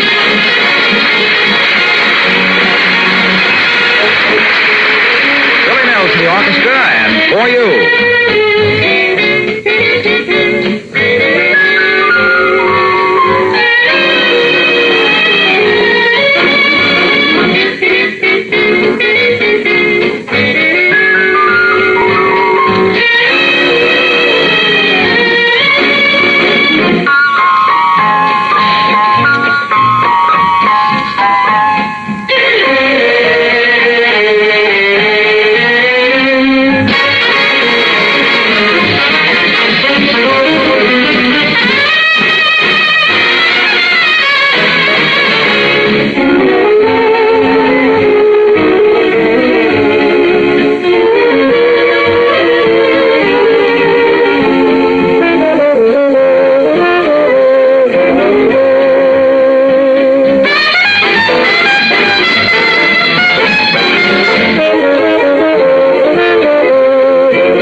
You want me to help you with the bundle? No, I got 'em okay. Boy, I haven't carried in such a load since I brought Uncle Dennis home last New Year's Eve. You've got all our packages there now. Watch the front steps. I'm okay. My gosh, I think I'm so bumble-footed I can't carry a few packages up the steps without... Whoop! That. I'll help you pick them up. Doggone it, when did that step get loose like that? In 1932. You stomped it loose when I told you the grocer had raised the price of butter to 23 cents. Yeah. Well, my gosh, why don't I fix it then? How can a guy Put the packages on the hall table. There. Just look at them, dearie. Aren't they wrapped pretty? Well, those guys take a 6-bit necktie and wrap it so it looks like $5. Which is just about what a 6-bit necktie costs these days. Well, it's wonderful to have our presents all bought and wrapped this far ahead of Christmas, and wrapped so beautifully, too. Yeah, I'll say. Why didn't we do this last year? Somebody must have followed us home. Come in. Oh, it's Mayor Latrivia. Do come in, Mr. Mayor. Oh, hi, Latriv. Hello, Mrs. McGee. McGee? Oh, are you going out? No, just come in, Latriv. Hey, you got your Christmas shopping done yet, like we just done? No, I haven't. I've been looking at things for Miss Tremaine, but so far I haven't found... How are you and Miss Tremaine getting along anyhow, Mr. Mayor? Did you patch up that little quarrel last week? Oh, yes, I fixed it up. Yeah. I waited a couple of days for her to phone me, but she didn't, so I finally just took the bull by the horns and went over to see her. I suppose you wore your cowboy suit, of course. My cowboy suit? Yeah, when you grabbed that bull by the horns. Boy, you must have made quite an entrance at Fifi's house. I should say. Yeah, I bet when she opened the door and saw you wrestling a bull on the porch. I bet she liked to have busted a hamstring when she saw that. No, I don't think you understand what I'm saying. Did you used to be a cowboy before you were a mayor? Mr. Mayor? Well, he must have been. Any guy that can sneak up on a bull, grab it by the horns, and take it to see his girl. Yeah, he must be a regular South American Groucho. My gosh, I did not sneak up on anything. Look, I merely said... Maybe he didn't have to sneak up on it, McGee. Probably it was a pet. Lots of people have pet bulls, Even so, they're tricky. I mind one time I grabbed a bull by the tail at Uncle Sycamore's ranch and hung on for 10 minutes. It was a dead bull, of course, or I couldn't have never done it. Hey, was that a dead bull you took to Fifi's house, Latrivia? Of course not. Well... Why would I call on Miss Tremaine with a dead bull? That's ridiculous. Just a thought. See, how long have you had this pet bull, Mr. Mayor? Did you raise him yourself from a heifer?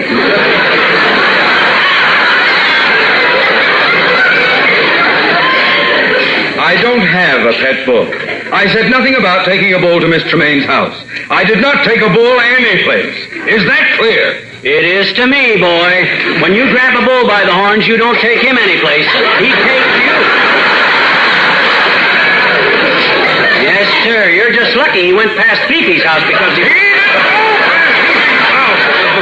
Fifi's full. Fifi's full. I mean, he took me. I took the horn. Bull. Now, Mr. Mayor, let's not lose our tempers, please. Santa Claus is listening these days, you know. You don't have to holler at us just because you're a little mixed up. All right. Now look. Yeah? When I said I took the bull by the horns, I was merely using an old, familiar approach to the subject. And I'll bet the approach is important, too. You betcha. If you approach the subject from the left, that gives you a right-hand grab for his horns. And once you got the bull by the horns...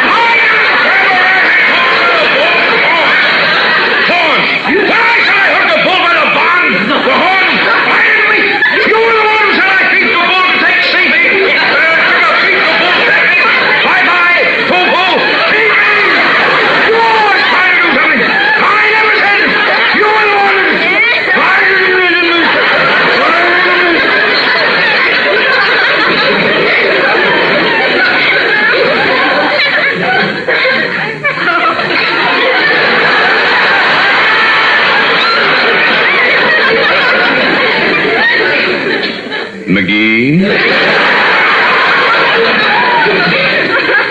Yes? You know so much about bulls, I wonder if you know anything about bullfighting. Ask me anything, boy. All right. What do they call the matador's assistant? Mean the guy that throws the darts at the bull? He's the picador. The what? Pick a door, Mr. Mayor. Very well.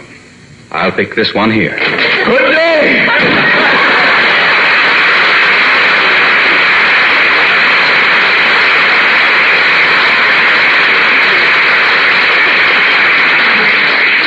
Great kidder, Latriv. Always trying to mix me up. Look, let's put away these Christmas presents, sweetheart. Okay, boy, it's great to have this job done. Yes, let's tag them now and put them in the closet till Christmas Day. I'll start writing out tags. Swell. Hand me Harlow Wilcox's gift first. I've got a card right here. Okay, let me see. Harlow Wilcox. This must be Junior's necktie right here. No, I think that's Doc's socks. Well, Doc's socks are pretty loud, and this is kind of a quiet package. Maybe this is the billfold. We bought more tubes. Let's see. Harlow Wilcox. You didn't ask the store to mark what was in each package? Should I have? Yes. Oh, I see what you mean. Well, hand me the paper knife and stand back. Boy, I love to open Christmas packages.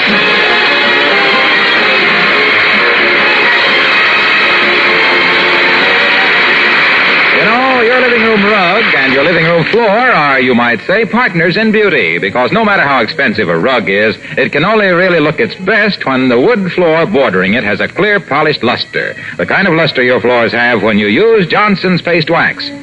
Johnson's Paste Wax, you know, also makes it easy to keep your floors glossy. That tough coat of wax protects your floors. That's one reason. And another is it's so simple to clean a waxed surface. Save yourself work and save your floors with Johnson's Paste Wax. And after you've applied it, notice how the glistening finish of those polished floors sets off the beauty of any rug in your house. Johnson's Paste Wax.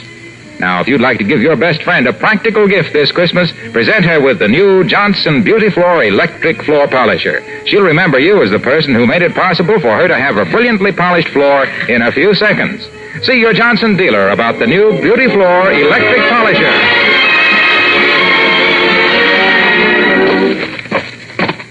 There, all wrapped up again, and what a job. Yeah, my fault too, kiddo. I should have had the clerk mark what was in them in the first place. Well, they're properly wrapped and tagged this time, anyhow. Well, I suppose you looked them all over to make sure they took the price tags off of them. Should I up? Yeah. Well, here we go again. Good night. Good night,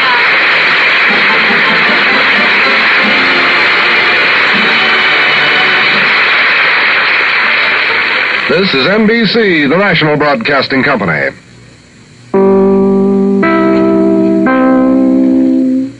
Hello there. This is CBS Mystery Theater. Corrine Orff. You're listening to The Glowing Dial with your hosts, Big John and Steve. And we are back indeed. It's Big John and Steve, as was previously announced there. You're listening to The Glowing Dial, episode POD65. Where we're sending our listeners a sleigh full of Christmas cheer. And we just heard Fibber McGee and Molly. That was Christmas Shopping from Tuesday, December 7th, 1948, over NBC originally. And we have two more Christmas shows to bring you in this edition of The Glowing Dial. But before we get to our next program, as promised, we have the Part 3 of the celebrity birthday list for this episode.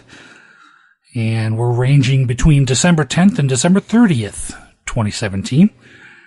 December 20th, 1923, Sharita Bauer was born in Newark, New Jersey. We've been there, haven't we? Yes. For Jay Hickerson's conventions. Mm-hmm. She was an actress. She was Mary Aldrich on The Aldrich Family.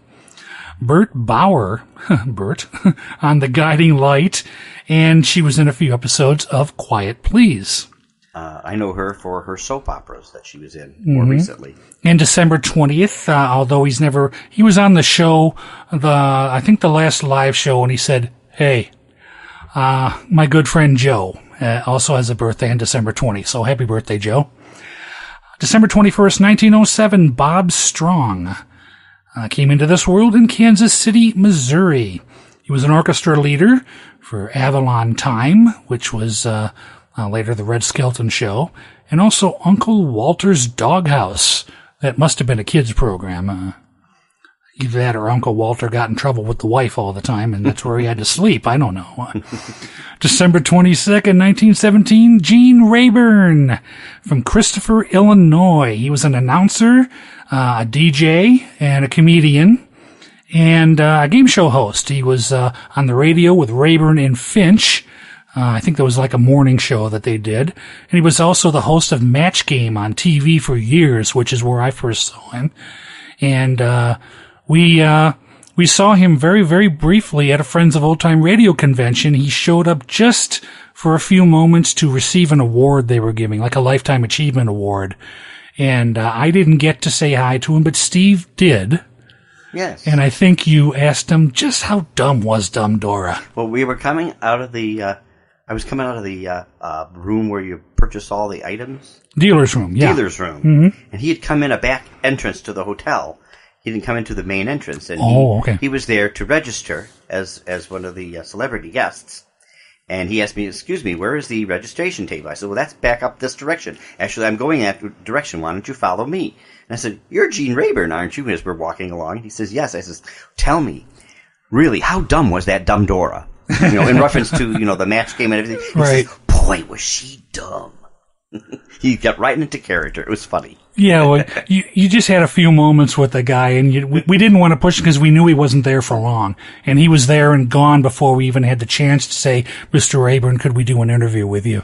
Mm-hmm. Which I don't know what his reasons were. Maybe he was busy. Maybe he just had enough time in his schedule to come there. His health was not very good. Oh, okay. Because later that year he died. He was not very good. Was it later that year? Yeah, I believe it was later that year he died. He was not in good health. He was walking with a cane. Oh, was he really? Yes. I didn't know, because I was at the back of the room. I saw you way up front there saying a few words to him, but I didn't get a chance to say hi, unfortunately, or get an autograph or something like that would have been nice. Even an ID spot. Hi, this is Gene Rayburn of Match Game. You're laughing your blank off by listening to The Glowing Dial or something like that. Would have been fun. It really would have been. So anyway, the last two birthdays. December 23, 1913, Anton M. Leader was born in Boston, Massachusetts. He was a director of The Eternal Light, which I believe was a soap opera. Murder at Midnight.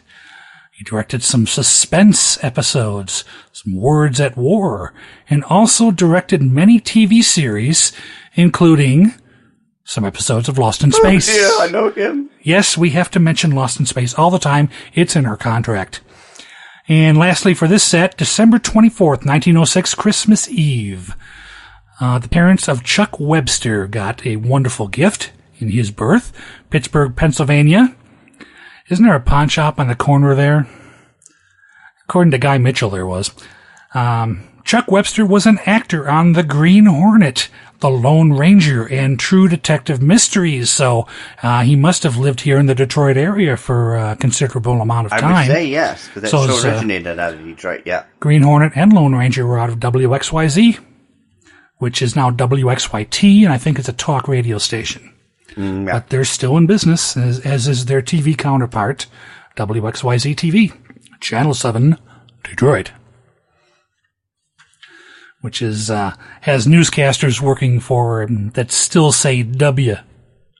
Oh, and they taught us at Specs Howard Broadcast School that's a big broadcast no-no. You're showing your ignorance. It's W. You must enunciate W. WXYZ, not WXYZ.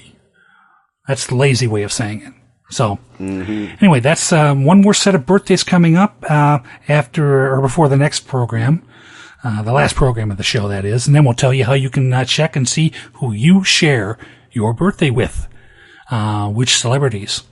And even for Leap Day, February 29th, there's a few birthdays for that day as well, if that happens to be your birthday. Next up, folks, we have an episode of Grand Central Station. It's one I don't think we've presented one of these before in the show. I don't think I've ever heard of the name of this program before. It's another, anthology, dramatic, playhouse theater kind of show. This is called Miracle for Christmas, and it's from Saturday, December 24th, Christmas Eve again, 1949, originally over CBS. And it's featuring Mason Adams, Ralph Platten, Gilbert Mack, Walter Griesa, Madeline Pierce, and Ken Roberts is narrating the story. Galen Drake is announcing, and the sponsor is Pillsbury. Pillsbury. Yeah, I can't do the high pitched laugh. Give me a little. Okay, whatever. Yeah, give me a little helium, and maybe I could do it. Let me try and see what I can get here. Okay, it's the Pillsbury Doughboy and Chucky. No, I'm sorry, that wasn't That's it. not chicken. No. Pillsbury didn't make chicken; they made biscuits. And so you poke the little guy's navel, and he was just a miniature version of the Stay Puft Marshmallow Man from Ghostbusters. Didn't it look like maybe the bastard son of the Definitely. It's the one that had the pituitary problem and grew to a giant size. You could see the Pillsbury Doughboy going, my son. Anyway, Steve, you had some information to impart to us about Grand Central Station. Grand Central Station. Yeah, don't talk over me now. Mm-hmm. Okay, now it's up to you. Grand Central Station was an anthology series which had a long run on the major networks from October 8, 1937 to April 2, 1954. That's a long run, 17 years. Produced by Hyman Brown, Martin Horrell, and others, the story content ranged from romantic comedies to lightweight dramas. Each program opened with an announcer intoning that Grand Central Station was the crossroads of 1,000,000 private lives, a gigantic stage on which are played 1,000 dramas daily. Actors included Jim Amici, Hume Cronin, Mason Adams, Rolf Platten, Gilbert Mack, Walter Griesa, Madeline Pierce. The announcers were George Baxter, Ken Roberts, Tom Shirley, and Galen Drake. The programs were narrated by Jack Arthur, Stuart Metz, Alexander Scarby, and Ken Roberts.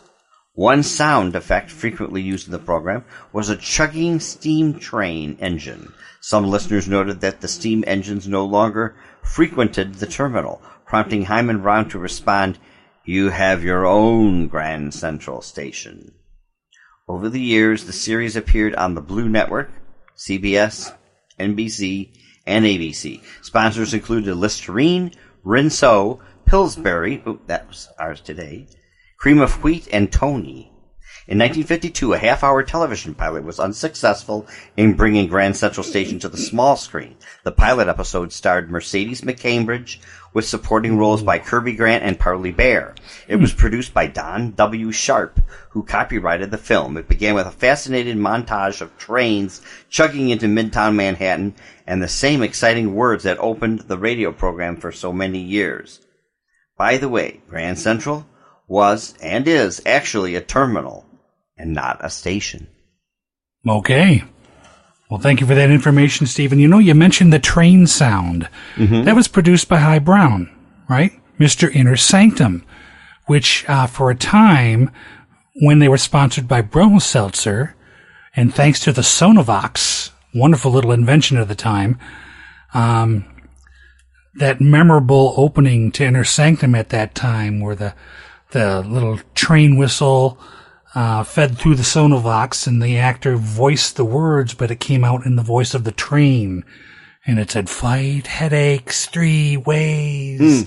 Brumel Seltzer, Brumel Seltzer, Brumel Seltzer, Brumel Yes, Seltzer." the train actually talked. Mm-hmm. Yeah, that was thanks to the Sonovox. So I thought I'd throw that in, and also with the Hyman Brown connection, too, because he created and produced Inner Sanctum Mysteries. And there was something you said toward the end there that I was going to comment on. And what was that? But I instantly forgot it. Oh. Did you want to look over the rating again? Yeah, let me look at that sheet here. Okay, let me get that for you. 1 page. There. Yeah, I'll probably have to edit this a little bit out. Oh, yeah, okay. You know, Steve, there was one little bit at the end of that reading that you did, that information you gave us on this Grand Central Station. You mentioned Mercedes McCambridge, who just, you know, a wonderful actress with a wonderful, distinctive voice, kind of husky and deep, you know. And I just happened to have picked up a used copy of The Exorcist. Oh. Which, you know, I generally, I like spooky stuff. But if it gets too bloody, you know, really bloody violence, that's not fun for me anymore. And I steer clear of that stuff. Mm-hmm. You know, your typical slasher stuff. That's not entertaining to me. If it makes me sick and, you know, affects me like that, that's not entertaining to me. I like stuff that it leaves it to your imagination. If they pan off of it, almost like radio, it has more of an effect, I think. And it can take more talent of a filmmaker to not go for the gross out.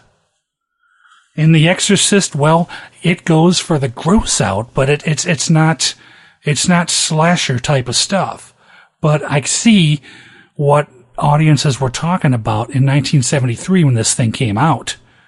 And now there's a director's cut with some footage that they couldn't get the special effects right.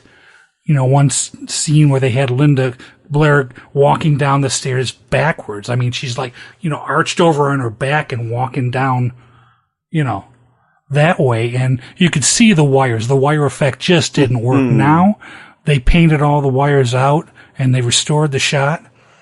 And it's the film that William Peter Blatty and William Friedkin, I think, was the director. It's the film now that they wanted to release back then. But for some reason, the studio and special effects that they couldn't do back in 73, and Mercedes McCambridge was hired. And I guess she was a little dubious at this at first because of some of the language she had to utter. Because, she was the voice of the devil inside Linda Blair. So, I mean, take a look at that thing now. I mean, if you are of a strong disposition, because, the pea soup thing is just gross. It's not overly bloody, though. But it is shocking. And even now so it is, because it's a 12-year-old kid, and it didn't seem to hurt Linda Blair. She said she had a lot of fun on the set. They treated her very well. And there's a little making-of segment on the disc, too, there. But you just brought Mercedes McCambridge, and that reminded me of all that kind of stuff. She was the voice of the devil, and saying things that I'm not going to repeat here because it's a family show. So I wouldn't show The Exorcist to your kids, because it is still, after all these years, still a very strong and startling and at times explicit film. But, our friend Stu, who's a horror movie fan, you remember DJ Stu, he's been on a lot of our shows. He loves it. And he went to see it many, many times when it came out in the theater. Stu's the kind of guy that would see the pea soup scene, the projectile vomiting thing, and yell out, "Anybody want a pizza?" He did that in some other horror films too, but we're not going to go into that. Anyway, it's Christmas time, so enough about evil possession and all that. That was just, one of the highlights of Mercedes McCambridge's career. She did a lot of other fine work though too. She was a space hillbilly. I don't know about how fine that is. Oh my God, is. Yes, that's Lost in Space first season, starting to go silly already. Richard Keel was the werewolf, who actually did speak most of his roles. He didn't say a word, but he did speak, and his hand could probably encompass your entire head. He was a big guy, as was Ted Cassidy, who I saw. Look on YouTube if you want to know a little bit more about Ted Cassidy. There's about a 5-6 minute interview that Ted did back in the day, early 80s maybe. And it's just cool to see Ted as himself, talking about his career and the other things he did. He appeared in heavy makeup as Lurch and a lot of other roles.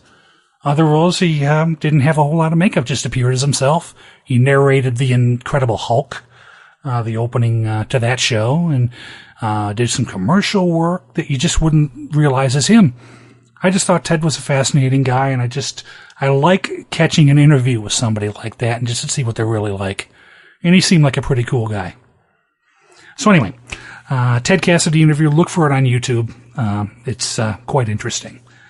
Stephen. Yes. It is time to play this episode for the good people. Tune it in. I am going to go down here to the McGee machine and see if I can find this show on here. All right. You move the tinsel there, so it, yeah, there you go. And tinsel actually have a tune. I turned the knob and a bulb. Okay. Folks, sit back, close your eyes, and remember Grand Central Station. This is Miracle for Christmas from Saturday, December 24th, Christmas Eve, 1949, originally over CBS.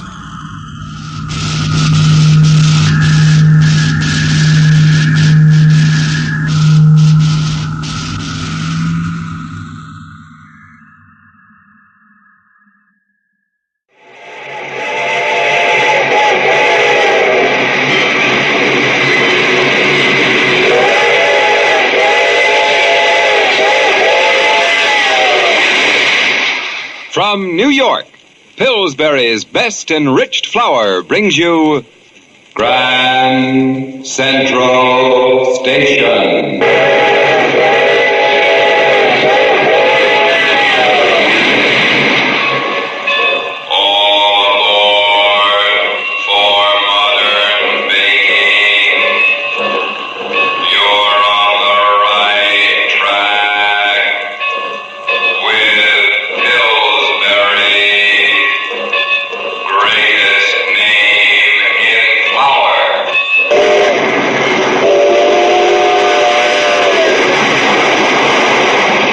As a bullet seeks its target, shining rails in every part of our great country are aimed at Grand Central Station, heart of the nation's greatest city. Drawn by the magnetic force of fantastic metropolis, day and night great trains rush on the Hudson River, sweep down its eastern bank for 140 miles, flash briefly with the long and row of tenement houses south of 125th Street, dive with a roar into the twin 1/2 mile tunnel which burrows beneath the glitter and swank of Park Avenue, and then Grand Central Station, crossroads of a million private lives, gigantic stage at which are played 1,000 dramas daily.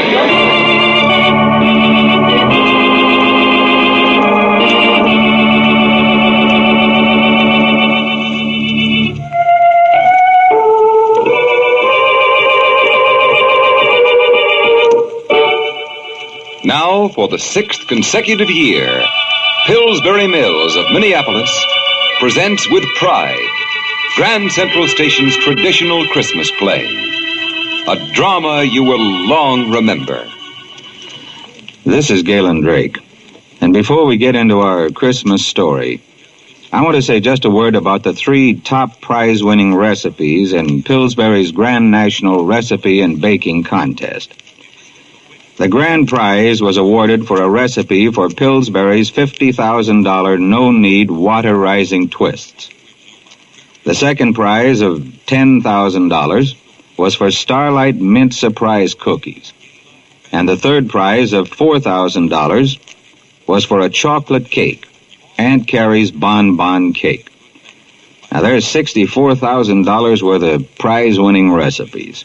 Recipes won with Pillsbury's best flour.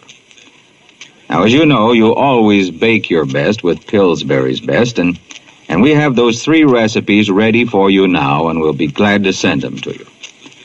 You just drop a penny postcard to Ann Pillsbury, Prize Recipe Department, Minneapolis 2, Minnesota, and she'll send you your copy. Ann Pillsbury, Prize Recipe Department, Minneapolis 2, Minnesota.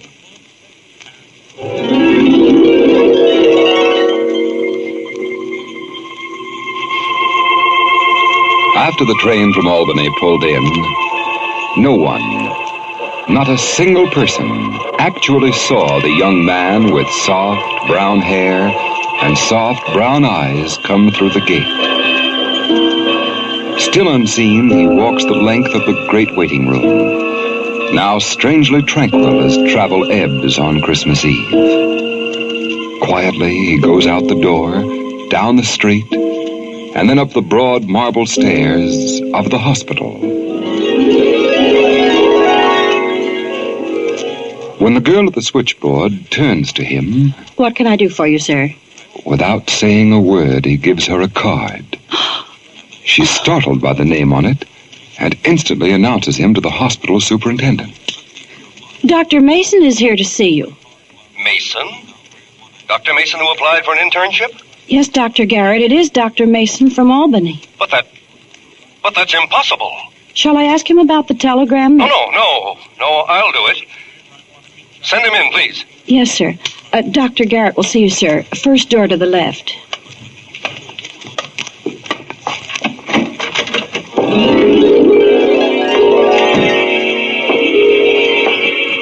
Dr. Garrett. Dr. Mason? You are Dr. Mason? I'm sorry that I was delayed, Dr. Garrett. But just 10 minutes ago, Yes. 10 minutes ago, you received a telegram. Well, that's right. I know. From your mother. I know. But, man, Why, look at it. It says that you... That I was killed. Do you mind if I tear up that telegram, Dr. Garrett? Well, I don't understand. I was so unnerved by that wire. I'd counted so much on your being here tonight. Christmas Eve. A night always busy with calls. You are short of interns. Oh, yes. Mason, these are the slums. Walk through block after block and you won't see a doctor shingle. Not one. The people here are too poor. They know only one healer. The intern and his ambulance. And tonight, night of mercy and goodwill, they would have cried out in vain. Well, now that you come, I won't have to say to the suffering, wait. Wait. There's only one ambulance tonight, and that's out on a call. Wait and suffer. I have no one to send to you because Dr. Mason was killed.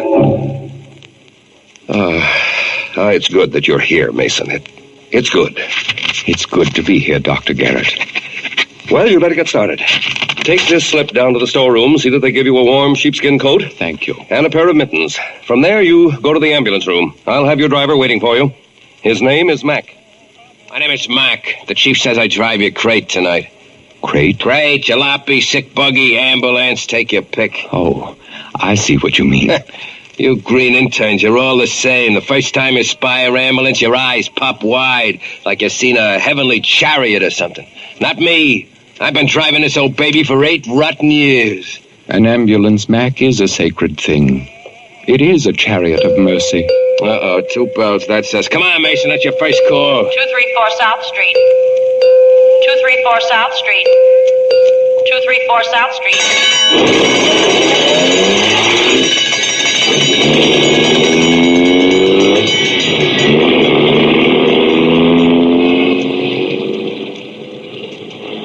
Look, pal, help me out by watching out for cars cutting in at the cross streets. We don't stop for no red lights.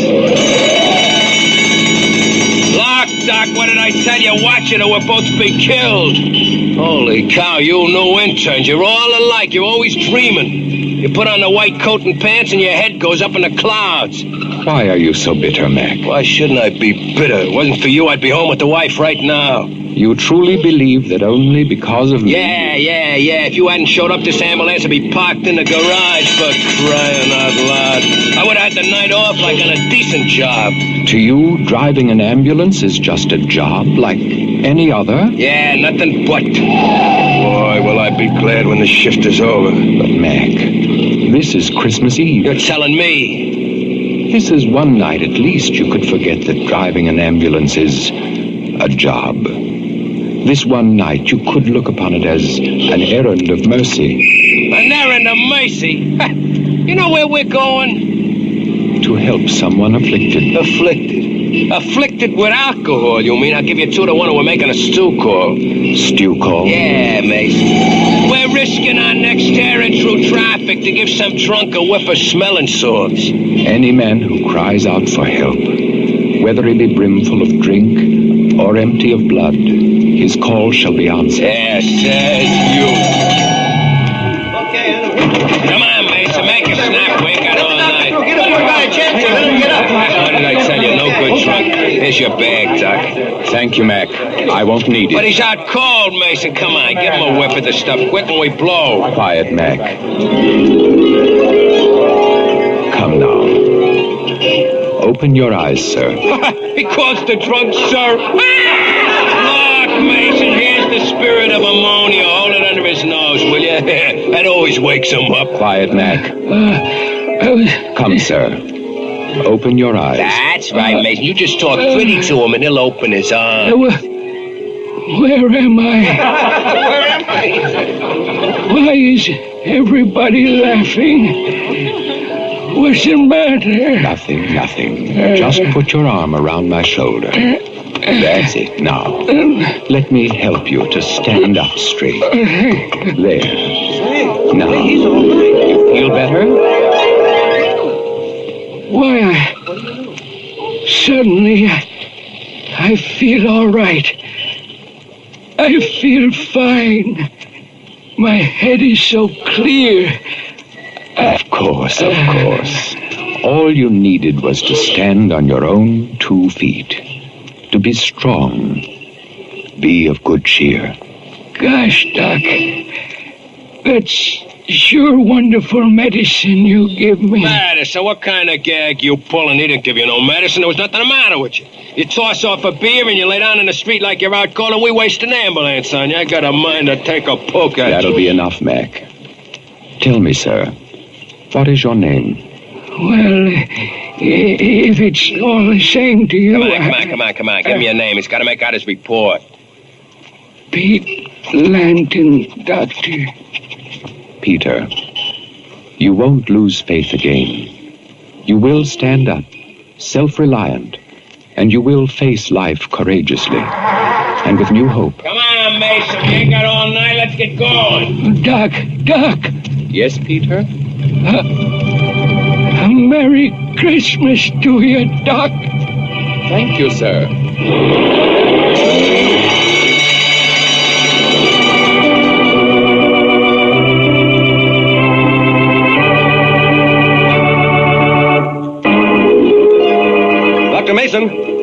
Dr. Mason, I'd like to speak to you. Yes? Mason, Mac tells me you didn't even open your bag on your first call. No, it wasn't necessary. Well, now, don't misunderstand me, Mason. I can't begin to tell you how thankful I am that you're with us this evening, but... But from now on, I'm not to use suggestion. Or whatever it was you did use. Please follow standard materia medica in treating your cases. You're not offended? Of course not. Oh, that's fine, Dr. Mason. That's your call again. Third floor. 19 Water Street, third floor. 19 Water Street, third floor.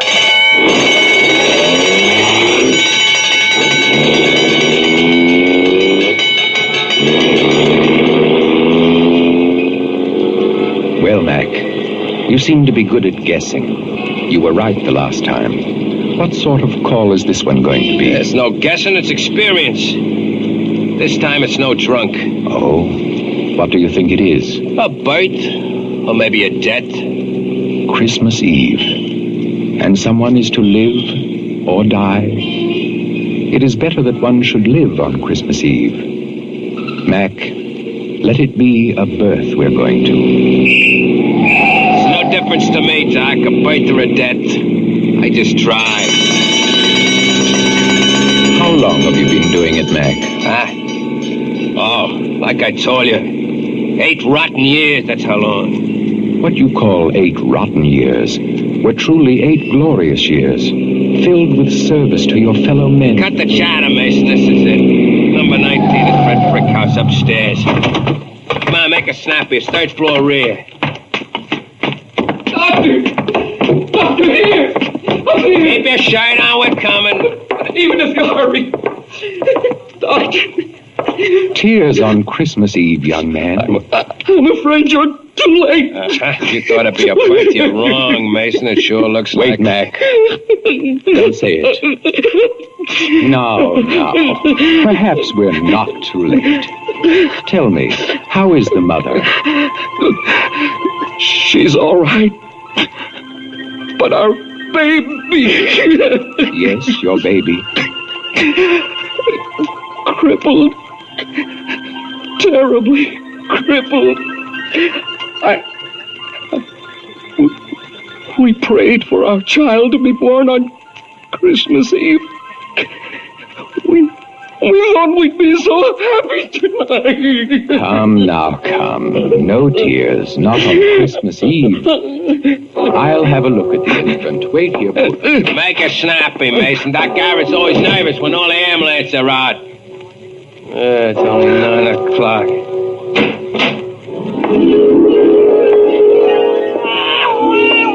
Hey, what's the idea of bringing the kid out here? Oh, let me hold him, Doctor, please. Of course. There you are. Ah, the child knows his father. Yes. He knows me. He knows me. But he'll hate me when he's old enough to realize it. Doctor. Yes? His arms. His arms. What about the kid's arms? They're straight. Straight as arrows. So what? But before they were terribly twisted. Both his arms were terribly crippled. You can see for yourself the child is normal. But I tell you, before, when I looked at... I swear they were twisted. And now... You were under great tension. Perhaps your imagination... Yes. Yes. Yes. Oh, my little son. Aren't his tiny fingers so tiny? And now go in and tell your wife truthfully that her baby is normal in every way. Show her. Yes. Yes. You both look forward to a happy Christmas Eve. It is. Remember, tears are not for Christmas Eve. Hey. Ah, come on, Mason. Forget all that good fairy stuff. This fella's hopped up enough as is. Let's go. Yes, Mac. Oh, Doctor. Yes?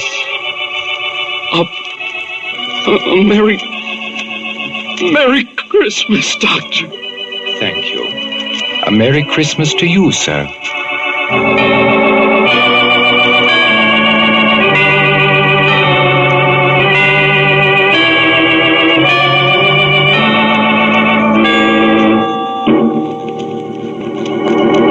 Mason! Dr. Mason! Yes, Dr. Garrett, you've been looking for me? Yes, I... 471 Street. Only one bell. Go on, Dr. Garrett. Well, I must speak to you, Mason, about the telegram. Yes? The telegram which said that Dr. Mason was killed. The one you said was a mistake. Did I, Dr. Garrett? I've just spoken to the sender of that telegram. I have just finished talking to Dr. Mason's mother on the long-distance telephone. That's my call. I'm sorry, I must go, Doctor. Now, wait, man, wait. I want to talk to you. Listen to me, please. Dr. Mason was killed. Do you hear? 3 hours before you walked into my office, he was killed while driving to the Albany Railroad Station. And his mother saw him die.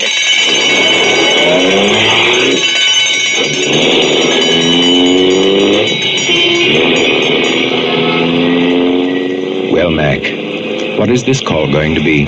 A birth or a death? I don't know, Mason, but I don't like this one. There's something about this call that give me a funny chill all of a sudden. Because it's in your neighborhood? What do you think this call is going to be? Because it is your wife. Ellie! Is this job a rotten job, Mac? Now that you can rush a doctor to her side? Is this ambulance still a crate? Now that it's speeding to answer your own wife's cry of pain? Stop that kind of talk, will you? You're trying to make me think something's happened, Ellie. I ain't afraid. So I'll say it again. Yeah, driving this crate is still a job, and a bum one at that. And the 8 years? Rotten years, wasted years. Could have had my own garage and repair business. I'd be in the chips today instead of... Yes, you would have made more money. Instead of risking my neck driving all night, twisting in and out of help pillars, skidding on slippery car tracks. Why, Mac? Why did you do it? How many times I gotta tell you that nothing in this whole cockeyed world could have kept me sitting back of this wheel, except my wife. If it wasn't for Ellie, What's the matter, Mac?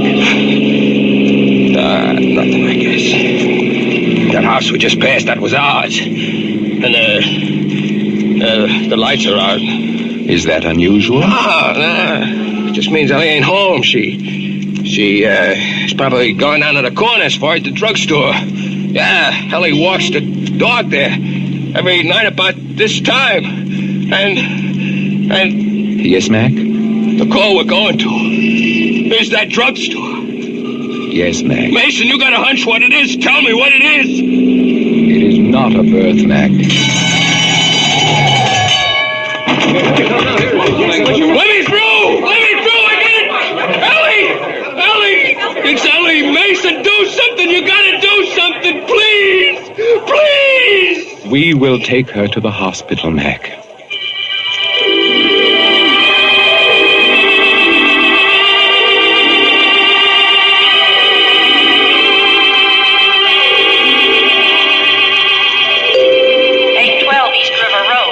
Come, let's get ready. The next call will be ours. 812 East River Road. Yes, you heard. The other ambulance just went out. Are you crazy? My wife is upstairs in the operating room, and you expect me to leave the hospital? to go out and drive. There are people who need us, Mac. Our work tonight is not yet finished. But Ellie needs me. What do I care about other people? There are people, Mac, who will cry out for help. As your wife did, we will answer. Not me. I ain't moving. It is Christmas Eve, Mac. Christmas Eve. What a Christmas present I got. 64 West Street. It's our turn, Mac. 64 West Street. All right, Mason. 64 But this is my West last Street. trip for the night. No, not for the night. Forever. I'm through, do you hear? All washed up. For good.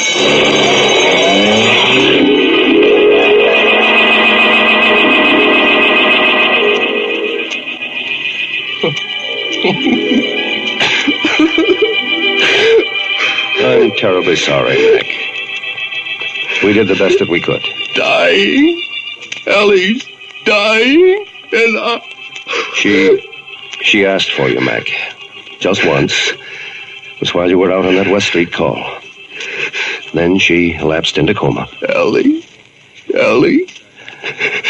Isn't there a chance, Doc Garrett? I doubt it.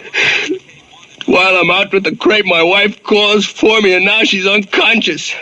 Think of others, he said, because it's Christmas Eve. What do you got to say now, Mason? You took me from her. You made me go out and drive that rotten ambulance while she...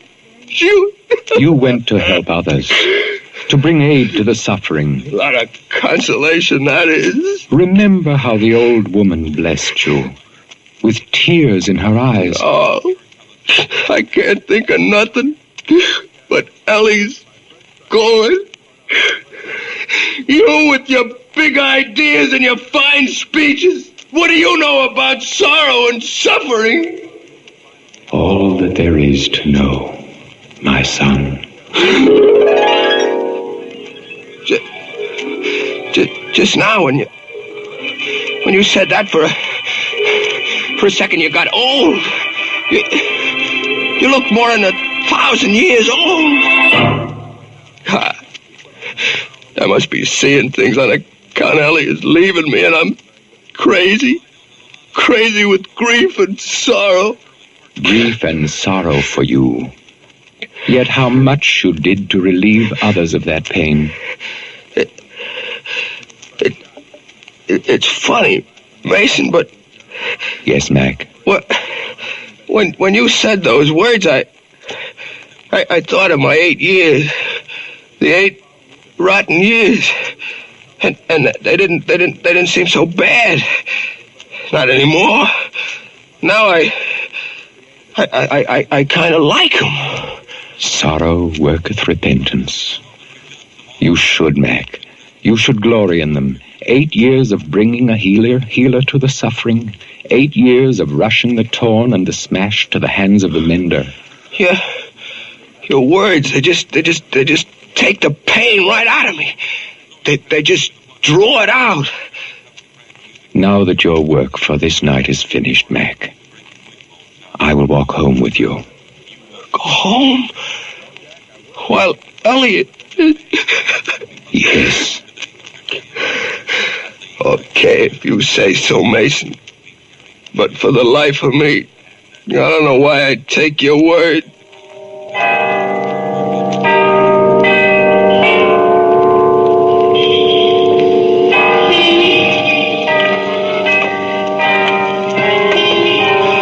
What a break.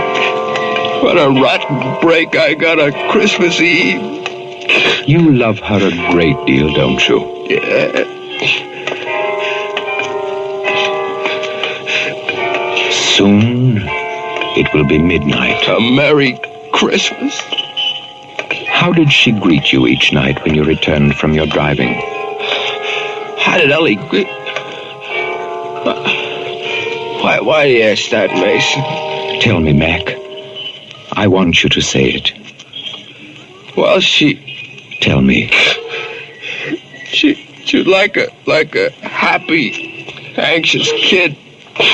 She'd go out and put on a porch light. Didn't matter even if the weather was terrible. I used to bawl her out for it. Tell her she'd catch pneumonia. But she'd always put on a porch light and stand outside there waiting waiting for her shining knight returning from his errands of mercy. As soon as she'd see me come around the next corner, she'd call to me. And now, will you continue your driving? Yeah. I'm sticking to it, Mason. Even though Ellie won't be around, I'm sticking. This is your corner. Yeah. Look to your house, my son. The light? Our porch light, it's on. Mason! Your eyes! Mason! Mason! Where are you? Look to your house, my son. No! It can't be! Max! Max! It's Ellie! Ellie, darling, it is you! Max! Thank God! Thank God! And forgive me. I did not know who you were.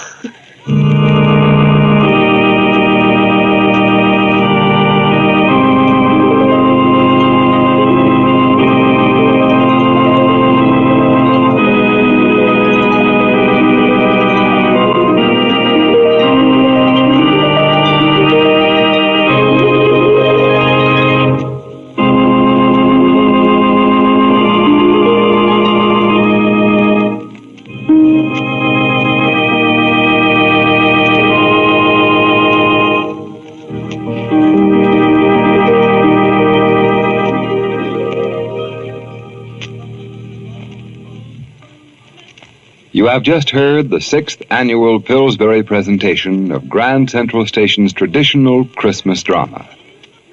In a moment, I'll return with the names of the players who gave such an inspired performance. This is Galen Drake, bringing you a Christmas greeting from Mr. Philip W. Pillsbury, president of Pillsbury Mills. It reads, "Throughout the entire world, this Christmastide, families are gathered in prayer and festivity. Christmas started when a child was born into a family many centuries ago, and the families of the world have perpetuated the Christmas spirit. Fathers, mothers, sons, and daughters, united always in the hope that peace on earth, goodwill to men, will someday blanket the world. Only when the true spirit of Christmas stays with us every day shall we know the peace on earth that angels sang about so long ago.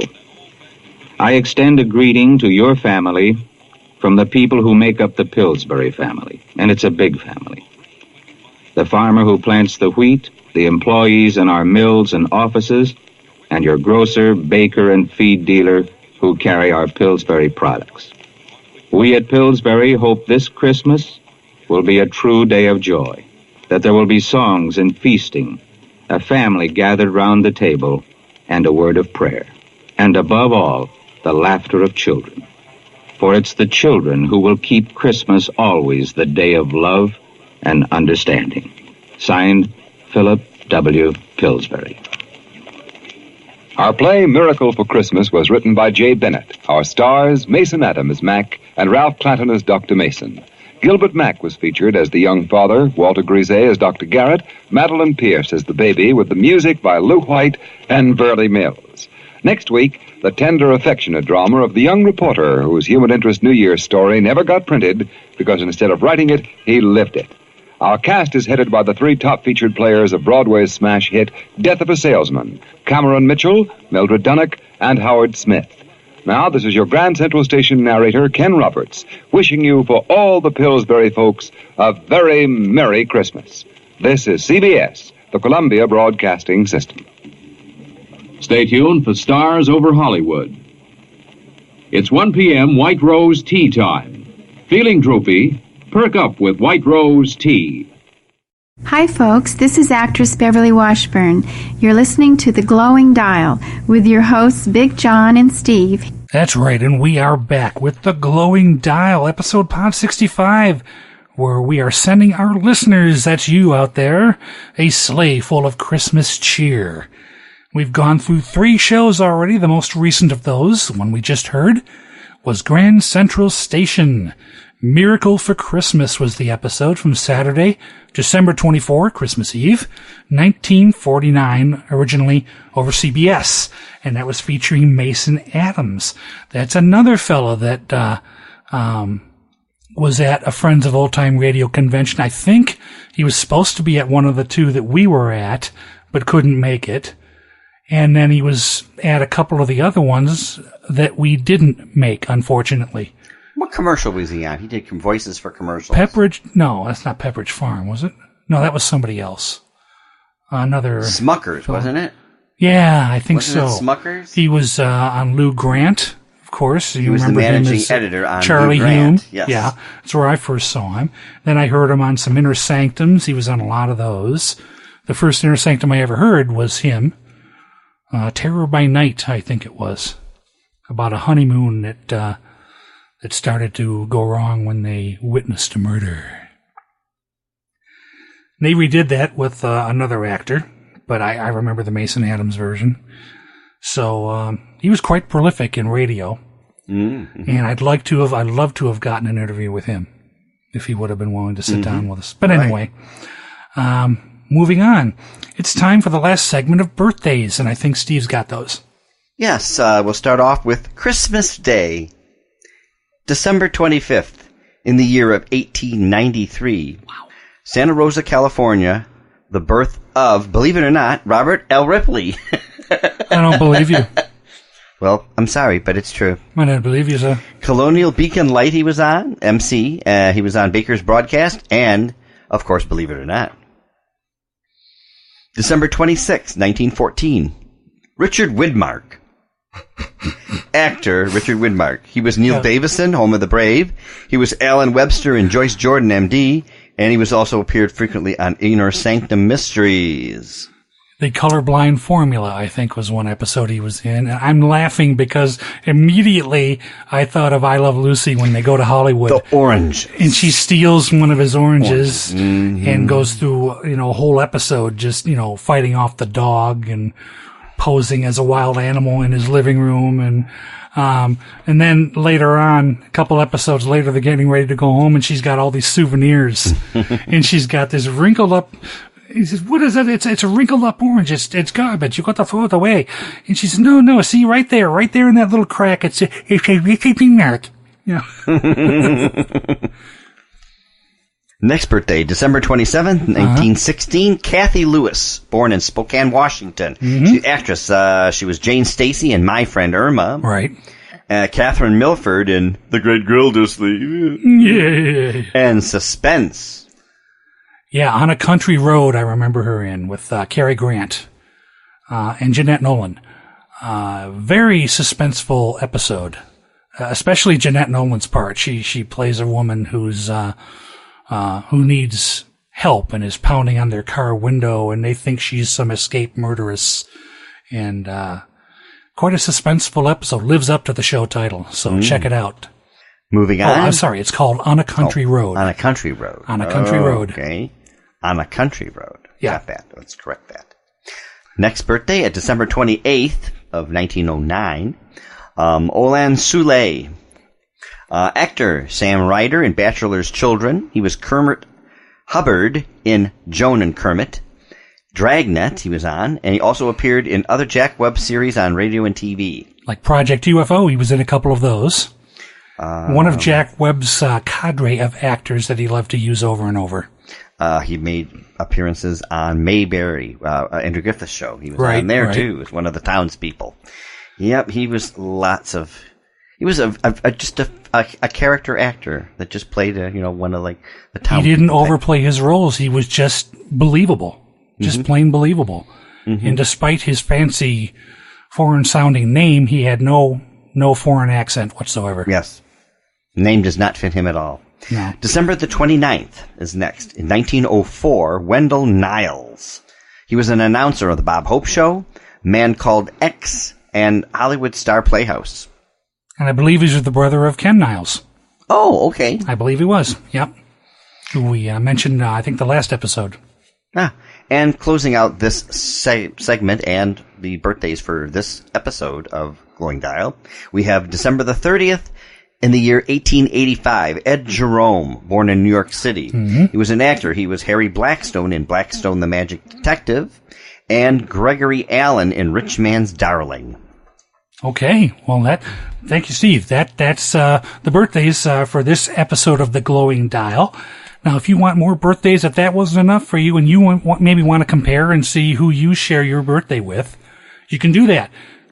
Our good buddy Ron Sales has got a blog for the entire year. Lots of names on that thing. Even February 29th, Leap Day.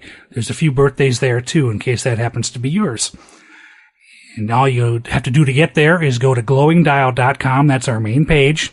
Has been since 1996. There's a menu to the left, and just click on Links, Links, and that's our links page. And his link will be right there, prominently, right in front of you. That's not how I spell links. Lynx. Yeah, that's a wildcat, Steve. Right. Sometimes I think my kitten's one of them, but right. She's got gentle, cuddly mode, and then she's got kill mode. You know, that's the picks on the big cat. Her, yes. Mm-hmm. Yeah. So anyway, so that's where you're going to find Ron Sales' blog. And when you go over there, tell Ron, drop him an email, let him know what a good job he's doing, and tell him Big John and Steve from the Glowing Dial sent you on over there. And thanks again, Ron, for all your hard work. All right, folks, it's time for the last program, last Christmas show here in this episode of The Glowing Dial. And this little bit of cheers called My Favorite Husband. You have a husband? That's the name of the show, sir. Oh. Yes. Okay. It's called The Sleigh Ride. From Friday, December 23rd, 1949 on CBS, and it's with Lucille Ball and Richard Denning. Also starring Ruth Parrott, Hans Conried, Peter Leeds, and Frank Nelson. Yes. She did work a lot with Frank. Oh, yeah. She? Yes. And Bob Lamond is announcing the sponsor is Jello. Jello. Gee, what does that spell? Oh, Jello, everybody, as she said when she came on the shows. So that's that. Steve, you got some information on My Favorite Husband. I will read from the book here what it says about My Favorite Husband. My Favorite Husband was first broadcast as a one-time special on CBS Radio July 5th, 1948. CBS's new series, Our Miss Brooks, had been delayed coming to the air, so to fill the gap that week, CBS aired the audition program that it had just produced for a proposed new series. Lucille Ball and Lee Bowman played the characters of Liz and George Cugat, and a positive response to this broadcast convinced CBS to launch My Favorite Husband as a series. Bowman was not available to do the series, so when it debuted later that month, Richard Denning was cast as George. The cheerful couple lived at 321 Bundy Drive in the fictitious city of Sheridan Falls and were billed as two people who lived together and like it. Strange write-up. Beginning with the 26th episode, confusion with bandleader Xavier Cugat prompted a name change to Liz and George Cooper. At that time, the same time, the show gained General Foods Jell-O as its main sponsor. So this episode is past the 26th then. In other words, the program, which aired from July 23rd, 1948 through March 31st, 1951, was initially written by Frank Fox and Bill Davenport, who were writers for radio's Ozzie and Harriet. I know I Love Lucy started later in 1951, so they almost ran up to each other there. The show portrayed the Cugats as a well-to-do banker and his socially prominent wife. That fall, after 10 episodes had been written, Fox and Davenport departed and 3 new writers took over. Bob Carroll Jr., Madeline Pugh, and head writer-producer Jess Oppenheimer. Oh, those 3 are very famous for I Love Lucy, I know. Powerhouse writers. Yeah. They remade them into a middle-class couple, which they thought average listeners would find more accessible. In March 1949, Gail Gordon, who would go on to appear in all of Lucille Ball's subsequent TV shows, took over the role of George's boss, Rudolph Atterbury, and Bea Benaderet was added as his wife, Iris. In 1950, Lucille Ball was asked to do a television version of the show, but CBS and Jell-O both insisted that Richard Denning continue as her co-star. However, Ball refused to do a husband and wife TV show without real-life husband Desi Arnaz playing her on-screen husband. The network reluctantly agreed, and the concept was reworked into I Love Lucy. Gail Gordon and Bea Benaderet were both given first consideration for the roles of Fred and Ethel Mertz, but both had contract conflicts, which prompted them hiring of William Frawley and Vivian Vance for those roles. CBS brought My Favorite Husband to television in 1953, starring Joan Caulfield and Barry Nelson. The couple now resembled their earliest radio version, with George as a well-to-do bank executive and plots dealing with the couple's society life. The television version ran 2.5 seasons from September 1953 through December 1955 and was produced live at CBS's Television City for most of its run, until switching to film for a truncated third season. Ironically filmed at Desilu, and recasting Liz Cooper with Vanessa Brown. All right, ironically filmed at Desilu. That's cute. They were a very, very busy studio in the 50s and 60s. Yes. They really were. And Desi showed himself to be an excellent producer, an executive producer. And behind the scenes, gathering the money, that's what an executive producer does. They might have had some marital problems, but studio-wise, they were top-notch. I think they always retained a certain amount of respect for each other. Yes, I think they had but to. Desi doing was those type of roles and television on a regular basis like that for so long, they had to have some kind of respect that way. Desi was always accused of womanizing because, he spent a lot of time away.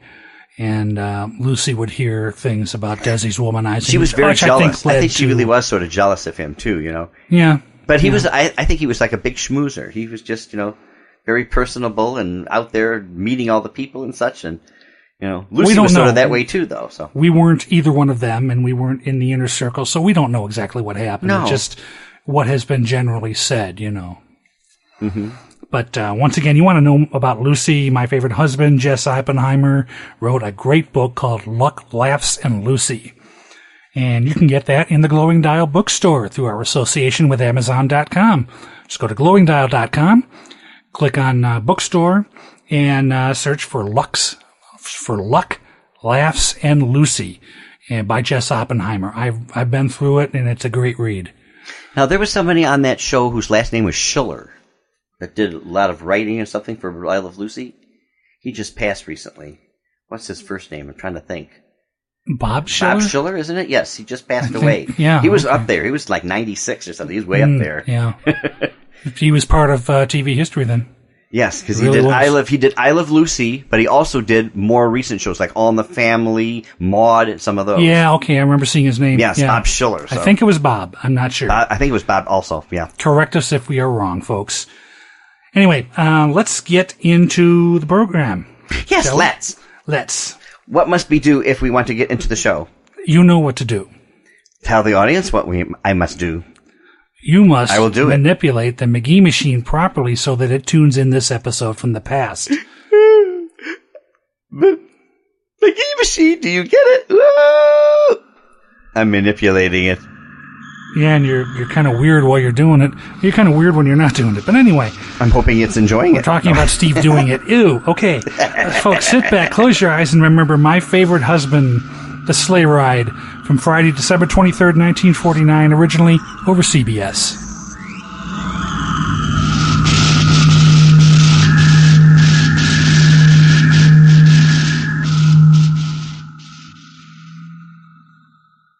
It's time for My Favorite Husband, starring Lucille Ball. Jell-O, everybody.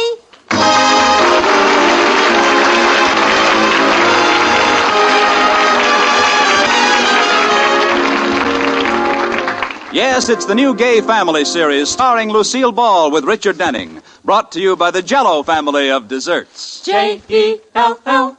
Oh, the big red letters stand for the Jell-O family. Oh, the big red letters stand for the Jell-O family.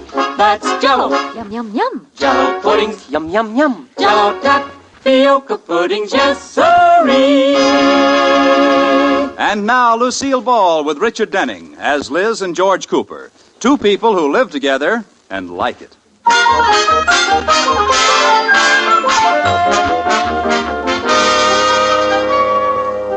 As we look in on the Coopers today, they're in the living room preparing to decorate their Christmas tree. George is snipping a twig here and one there to balance the tree, and Liz is just bringing in the ornaments. Here are the Christmas tree ornaments. Oh, George, you never know when to stop. Look what you've done to that tree. Oh, I just want it to be symmetrical, that's all. I only cut a few twigs off the top. A few twigs. I'm up to my spine in pine.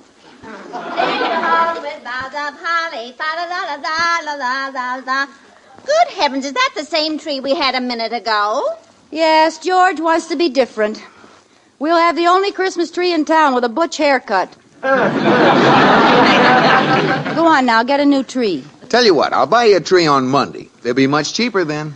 Oh, how could I have married a man with no sentiment? I wonder if it's too late to have our marriage annulled. Yeah, you better not try it. I might not take you back again. You might not take me back again. Ha!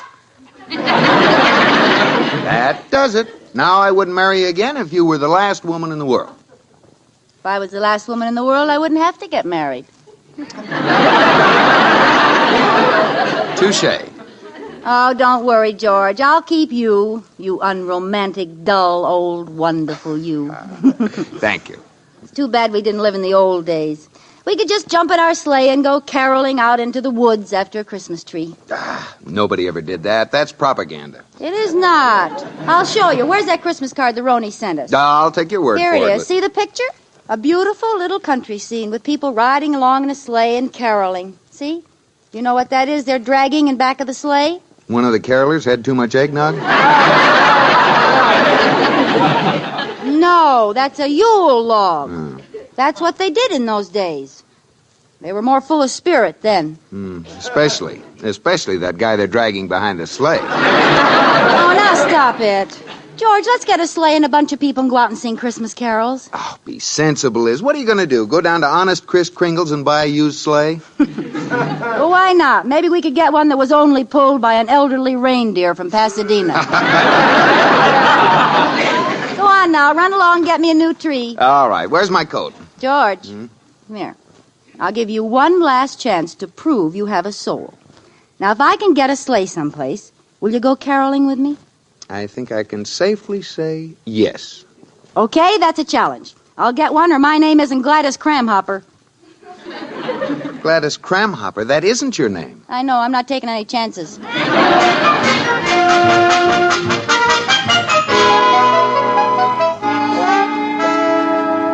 Hello. Sam's Livery Stable? I'd like to rent a sleigh. Sleigh. S-L-A-Y. E-Y? E-I-G-H. Are you kidding? Oh, you do? Well, how much is it? What do you mean, with or without reindeer? No, this is not Santa Claus. Goodbye. Oh, it's no use, Katie. Nobody in town rents sleighs. Oh, too bad.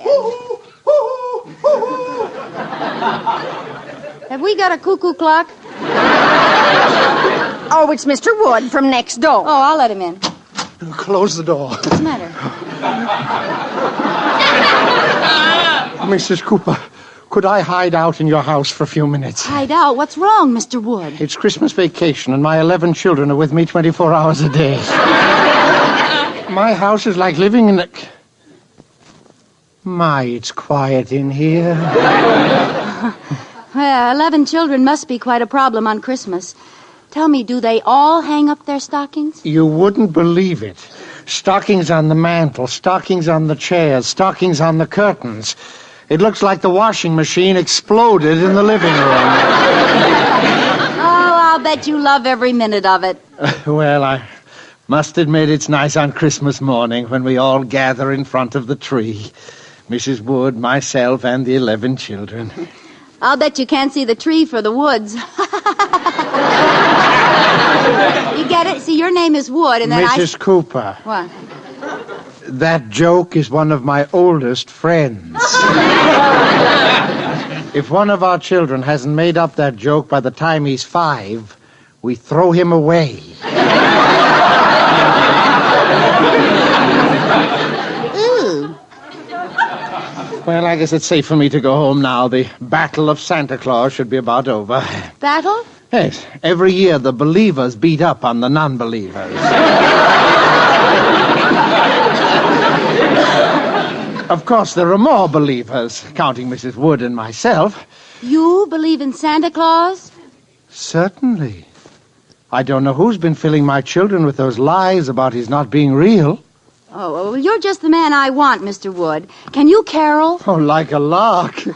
Deck the halls with the boughs of holly. Fa la la la la la la la la. Oh, that's wonderful. 'Tis the season to be jolly. Fa la la la la la la la la. Well, look, I just God, want... we know our gay apparel. Fa la la la la la la la la. Truly That's it's swell. a carol. Cut!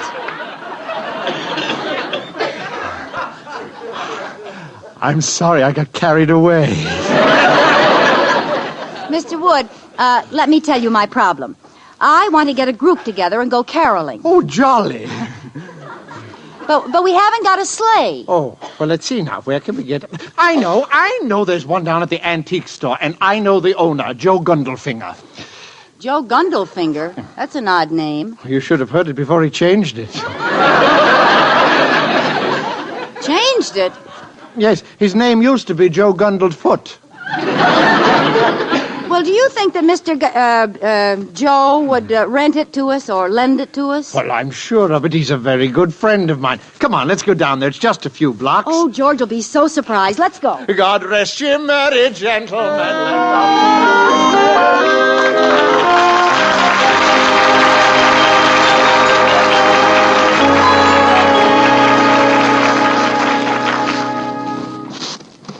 Here it is, Mrs. Cooper. Gundelfinger's antique shop. Oh, and there's the sleigh. Gosh, it's an old rickety one. Well, he just keeps it in the front yard as sort of an ornament. But I think it'll work. Yeah, it will if we take the pots of ivy out of it. Well, let's go in and see if he'll let us have it. Oh, the store's closed. Oh, no, wait. There's a note on the door there. What does it say? Closed Friday at court having my name changed again. Signed Joe Gundelfinger. P.S. Watch for grand opening of Smith's Antique Store. Oh, that's too bad. He had to pick today to change his name. Well, let's just borrow the sleigh. He won't mind. Well... Oh, come on. Well, how will we get it home? Maybe he has some antique reindeer. I think we can drag it. Oh, gee, it looks too heavy. Oh, don't underestimate me, Miss Cooper. I'm a regular Samson.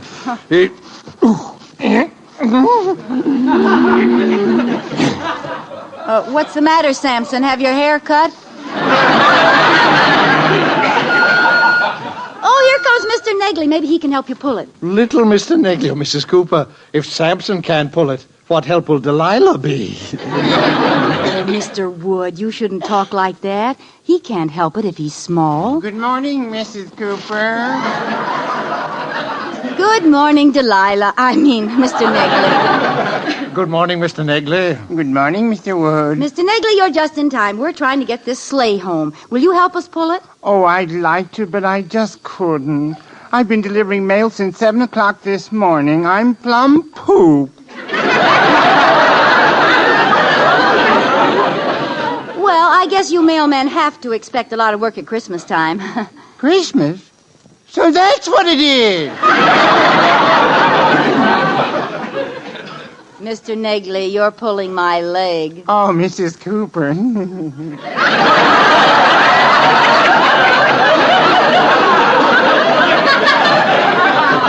You know, I'm glad that this is the end of my route. You know, I have so much mail I can't carry my bag. I put it on a sled and drag it around after me. Yeah, well, that makes sense. It's fun, too. When the mail's gone, I belly whop all the way home. I'm pretty good at it, too. Well, I used to be the block champion. Oh, so did I. I can still beat all my 11 kids. I'll bet I can even beat both of you, belly whopping. Well, you should. You got more to whop with than we have. Mrs. Cooper. Look, this isn't getting the sleigh home. We're going to have a sleighing party, Mr. Negley. Oh, can you sing? Sing? Deck the halls with bows of holly. Fa la la la la la la la la. Let's take him along anyway. Okay,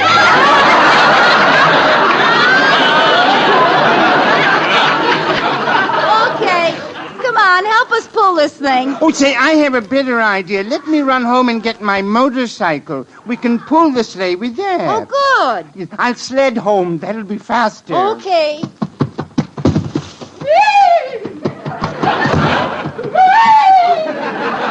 There he goes. Walk along, Cassidy.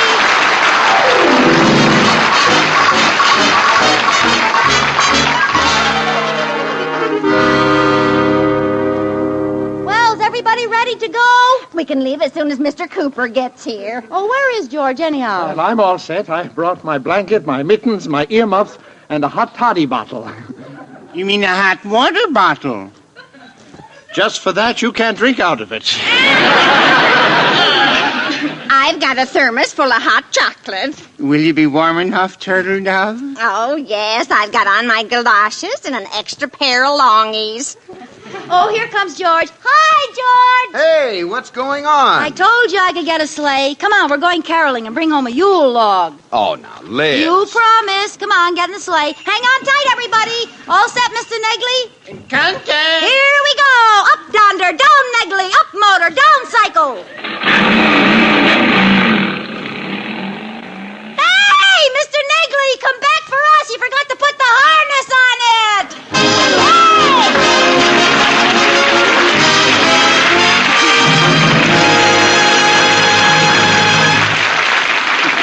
Well, speaking of Yuletide, Yule logs, and other Yule things reminds me, you'll love this gay and gorgeous holiday fruit cocktail mold made with shimmering Jell-O. Here's what to do. Prepare rich red strawberry Jell-O as directed, using fruit cocktail syrup, water, and 2 tablespoons of lemon juice for the liquid. When slightly thickened, fold in 1 cup of drained canned fruit cocktail and 1/4 cup of coarsely chopped nut meats. Chill until firm in a star mold. Then unmold and garnish with whipped cream and holly leaves. It's a beauty. All 6 delicious Jell-O flavors are rich with wonderful locked-in goodness. And all 6 sparkling colors are gay as Christmas candles. Strawberry, raspberry, cherry, orange, lemon, and lime. Look for those big red letters on the box. They spell Jell-O, a registered trademark of General Foods Corporation. Jell-O.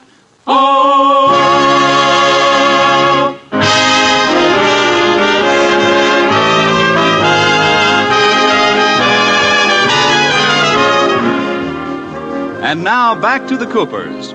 The sleigh proved too much of a load for Mr. Negley's motorcycle, and we find our old-fashioned carolers heeding that old-fashioned advice, get a horse. They're trudging down the street, horseward bound. It's only a couple of blocks further. Katie, are you sure the milkman will lend us his horse? He said he would on the phone. Oh, it's cold. Let's keep moving, huh? Yeah, my goosebumps are nudging each other to keep warm. Gee, look in that window. Those people have a fire in the fireplace. Doesn't that look good? Yeah. Oh, I bet it's warm in there. Hey, I got a wonderful idea. We're supposed to be carolers. Well, let's serenade this house, and maybe they'll ask us in. Oh, good idea. What'll we sing? Well, how about Jingle Bells? Okay, give us the key. Huh? Give us the key. Oh, I don't bother with keys. I just sing. Here we go. 1, 2, jingle bells, jingle all the way. Oh, what fun it is to ride in a one-horse open sleigh. Jingle bells, jingle all the way. Oh, what fun it is to ride in a one-horse open sleigh. Oh, look, someone's coming to the window. Oh, carolers. Yes? Come a little closer to the window. Oh, come on, he wants to thank us. Well, mister, how did you like it? Oh, we had to pick Scrooge's house. Are you enjoying your old-fashioned Christmas, Liz? Oh, shut up and help me chip this water off. Would you like some hot chocolate? I brought the thermos along. Oh, Katie, you're a lifesaver. Oh, the cork is stuck. Here, I'll hold the top. I don't know what he got so mad about. It sounded pretty good to me. Jingle bells, jingle all the way. Oh, what fun. Well, how do you like that? Fine. I had this thermos cup in my hand, and that man dropped a quarter in it. This may be the start of a great new business. Jingle bells, jingle all the way. What have we here? Oh, hi, officer. Hey, let me see your license. License? What for? Caroling? No, panhandling. Panhandling? Now, just a minute. We weren't panhandling. This cup is for hot chocolate. Sure, and you always sweeten it with a lump of money. Oh, that was just a coincidence. Katie was trying to get the cork out, and I was just holding the cup out like this, and I... Merry Christmas, lady. Now, wait a minute! Not panhandling, eh? I knew the minute I looked at you were a bunch of bums. Oh, yeah? Well, this bum here happens to be George Cooper. Now, let me handle this, Liz. Officer, I'm George Cooper, Vice President of the Sheridan Falls National Bank. What? Yeah, and these other bums are important people, too. Liz, please. We were just caroling, officer. Well, I don't know. Oh, listen to that beautiful speaking voice. Huh? Oh, I'll bet you sing a wonderful bass. Oh, it's not so good. Oh, come on, give us the honor of singing one song with you. Well, I'm on duty, but jingle bells, jingle bells, jingle. Oh, go on and get out of here, and no more caroling. Oh, well, Merry Christmas.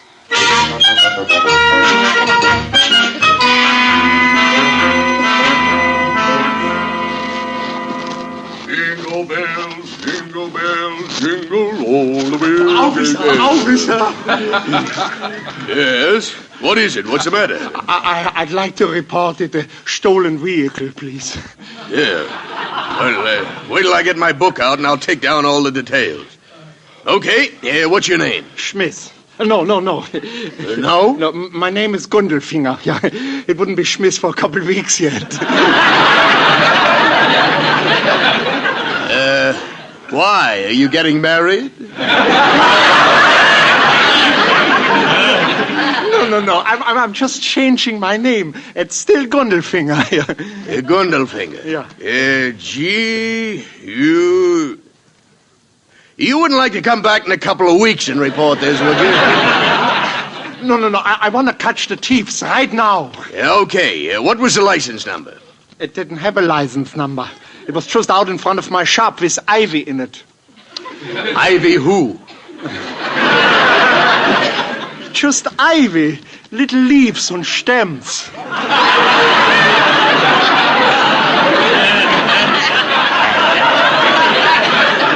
Yes. Yeah, what was the make? A flexible flyer. Huh? Yeah, was their big model. Oh, sedan, huh? No, one horse open. What kind of an automobile was this? It wasn't an automobile, it was a sleigh. And I gotta get it back. I need that sleigh for Christmas. Yes, of course. When did you first notice it was missing, Mr. Claus? No, please, Gundelfinger. You don't understand. It's an antique sleigh, and I got a customer who's going to buy it for a Christmas present. He's going to make a lamp out of it. Yes, of course. I'll keep my eyes open. I'll look in back of every horse I see. Oh, thank you. Stille Nacht, heilige Nacht.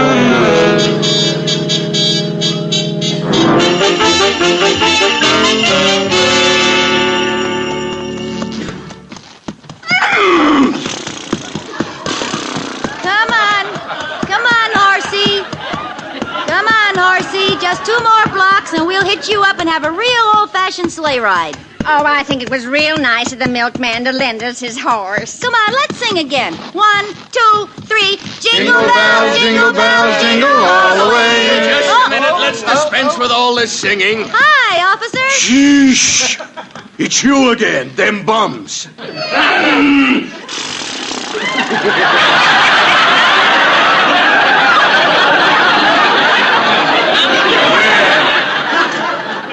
I see you got someone to sing in my place. Oh, the horse. Well, I can explain that. No, let me guess. You just happened to hold out a cup, and someone dropped a horse into it. Officer, I know it looks bad. Now, you go home and stay there. I'm going to just charge this off to Christmas madness. First, some crackpot reports a stolen sleigh. Now I find you with a singing horse. A stolen sleigh? Who was it stolen from? You wouldn't believe the man's name if I told it to you. Now run along, and if I catch you out again, I'm going to run you in. Understand? Oh, yes, and thank you. Merry Christmas, officer. Come on, everybody, let's go.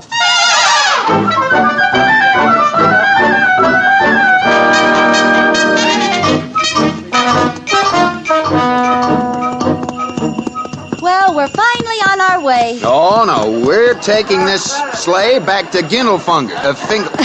Oh, George, let's take a little ride. Nothing doing. Just a little eensy-teensy one.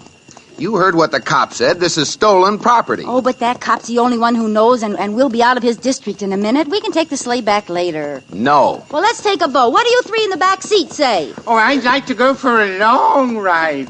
I like holding your hand under the blanket, Katie. Why, Katie. I like holding your hand, too, Katie. Why, Katie. I don't know what either of you are talking about. Both my hands are in my pockets.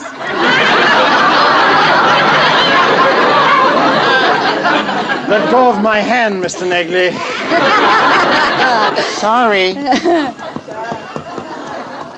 Come on, horse. This is no time to stop. Get up. What's the matter with him? Stop! Stop that sleigh! Oh, look down at the corner. Here comes that cop. Let's get out of here, Liz. Come on, horse. Get going. Oh, no, he stopped again. Get up, darn it. This is no time to play games. Get up! Stop in the name of the law! Oh, that's better. Hey, this horse is a stool pigeon. He's turning us over to that cop. I'm afraid this is part of the milkman's route. Oh, no! Oh, fine. The horse is stopping at each house to deliver milk. Let's get out and run for it. No, give me those reins, Liz. I'll get him off the route. Turn left at this corner. That'll do it. Okay. Stop or I'll shoot! Come on, horse. We're turning here. Oh, he won't turn. Oh, come on, horse. We're going left. Left, do you hear? Careful, George. He's breaking loose.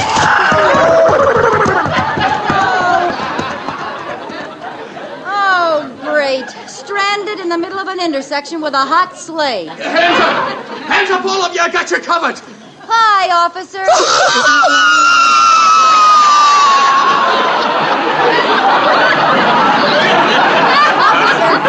Officer, we can explain. It all started because I wanted to go and get a Yule log. Save your breath. You're coming to the station. But it's Christmas time. I know, and I'm going to give you a little present. It's a cell marked Do Not Open Till After Christmas. Look, officer, we were really on our way back to Gundelfinger's to return the sleigh. Yes, he's a very good friend of mine. Well, I'll go with you and be sure you do return it. And I'll give you exactly 10 to get it out of this intersection. 1. But we don't have a horse. How can we get it out? 2. That's your worry. 3. All right, fellas, get down there. What? 4. All of you, get down there and pull. I'll steer. 5. Oh, wait till I get you home, Liz. I'll take this shaft. Wood, you and Egley take the other. 6. Come on, boys. That's the old Yule spirit. 7. Hey, you're moving it. Yule train. Hiya, hiya, Yule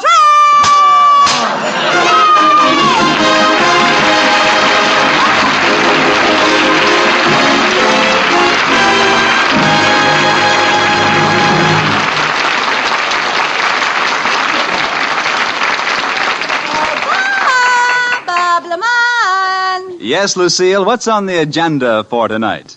Well, you don't have to get nasty about it. I just wanted to tell you what we're going to do. We're going to the North Pole. The North Pole? Yes, to visit Santa Claus.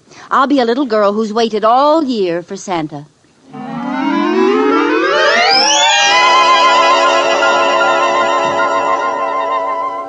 Hey, are you Santa Claus, huh? Are you? Huh? Yeah, I'm Santa. Oh, well, where's your red suit? And where's your reindeer? They're all put away. I'm not going anyplace this Christmas. Oh, you're not? Nope.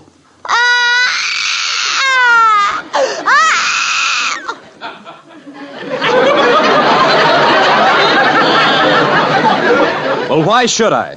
I've been giving away things for as long as I can remember. Nobody ever gave me anything. Well, if you go, I'll give you a live frog. I don't want one. Well, I'll give you some bubble gum. No. Hardly chewed. No. I'll give you a sled and a big doll, and I'll even give you some Jell-O. No, I'm not going... Did you say Jell-O? You see, that always gets him. Real Jell-O? Yep, and it's 6 delicious flavors. Strawberry and raspberry and strawberry and lime and orange and lemon. With the flavor locked in by a special process so it can't get out till your first delectable spoonful. Uh-huh. So good it makes you think of the real ripe fruit itself. Uh-huh. I can't wait to look for the big red letters on the box. I'll make my regular trip this year. Ho, ho, ho, ho, ho. Merry Christmas,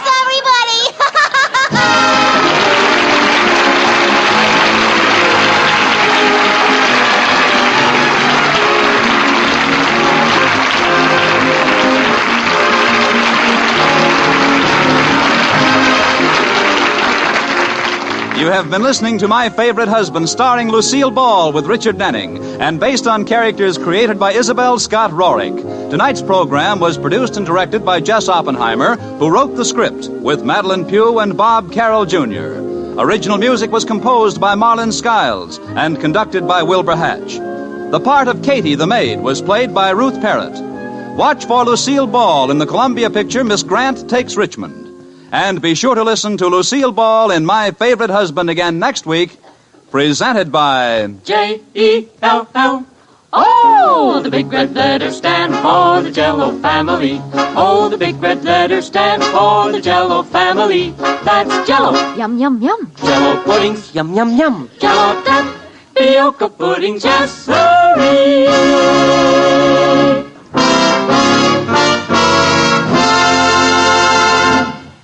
Oh, it's log cabin syrup for mine, with that real Northwoods flavor so fine, oh so fine, blended cane and pure maple, it's tops on your table, that real maple flavor does pancakes a favor, it's log cabin syrup for mine. Yes, Log Cabin is the syrup with that delicious Northwoods maple flavor. It's America's most popular quality table syrup. Enjoy it on waffles or pancakes for Sunday night suppers, as well as at breakfast. It's log cabin syrup for mine. Listen to Lucille Ball in My Favorite Husband again next week. Bob Lamont speaking. This is CBS, the Columbia Broadcasting System.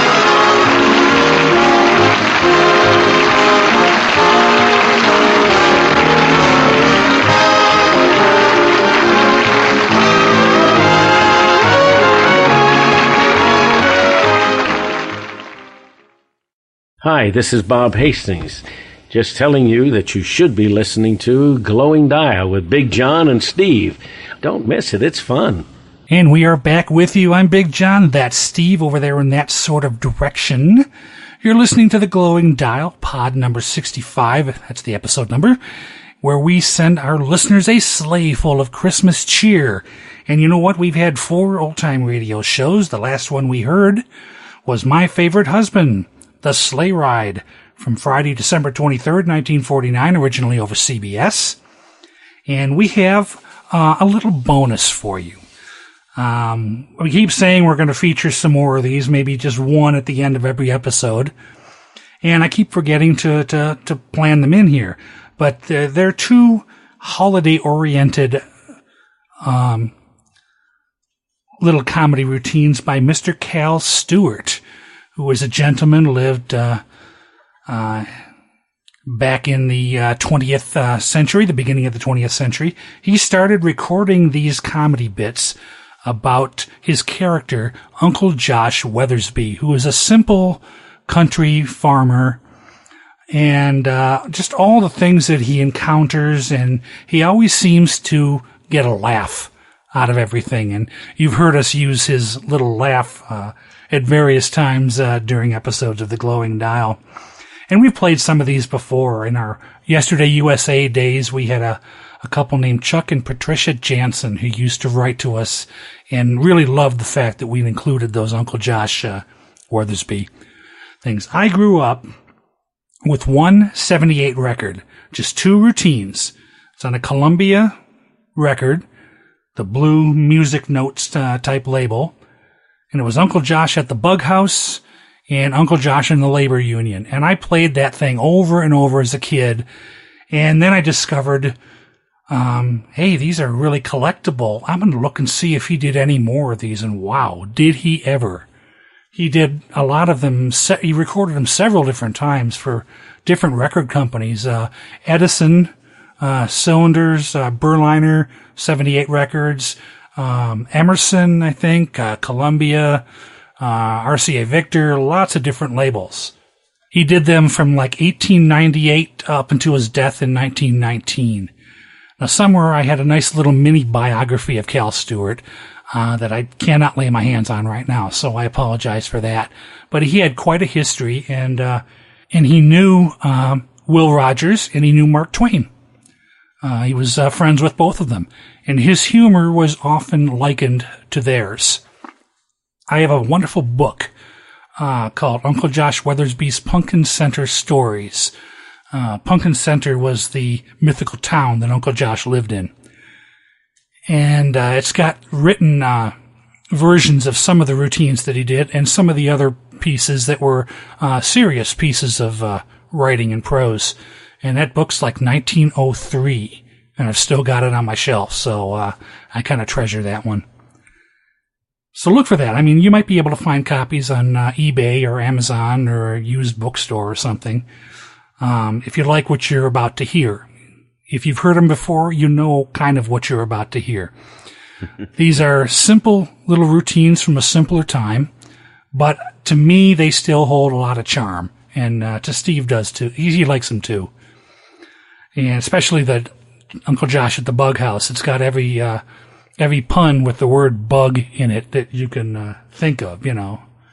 I'm very thirsty. I guess I'll have another glass of water, Bug. You know. Laughed at that over and over as a kid. So anyway, what we're going to present to you, and I don't have the years on either of these things either. This is me not doing the research the way I should have. My apologies. The first one is Christmas Time at Pumpkin Center.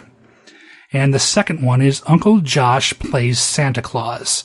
And these are both featuring Cal Stewart as Uncle Josh Weathersby. All right, so we're just going to play these two in a row, then we're going to come back and close the show. So, enjoy.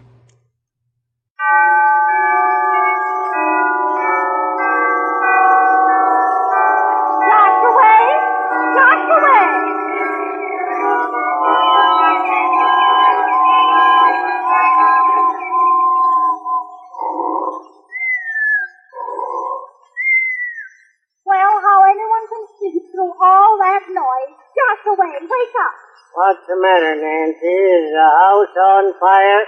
It might burn down for all you know about it. It's time for the folks to come to the party. I do believe they're coming now. Well, let 'em come. They're welcome. I don't know how the thunder fell asleep to them children, making all the noise of them toys. Nancy, where's my boots? Merry Christmas and a Happy New Year. Wonder what in the thunder's in my boots.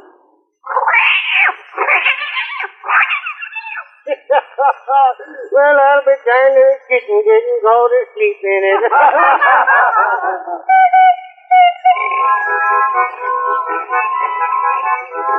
Well, did you ever hear such a wreck?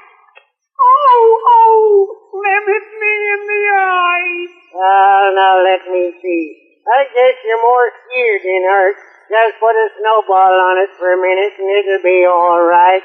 Say, Uncle Josh, can't we play some games? Well, I guess it's how you can. Well, let's all play the Needle's Eye. All right, play Needle's Eye. The needle's eye is just supply the thread that passes through. Many around the two have taken. but now she has caught you. Well, Cy has got to kiss Nancy.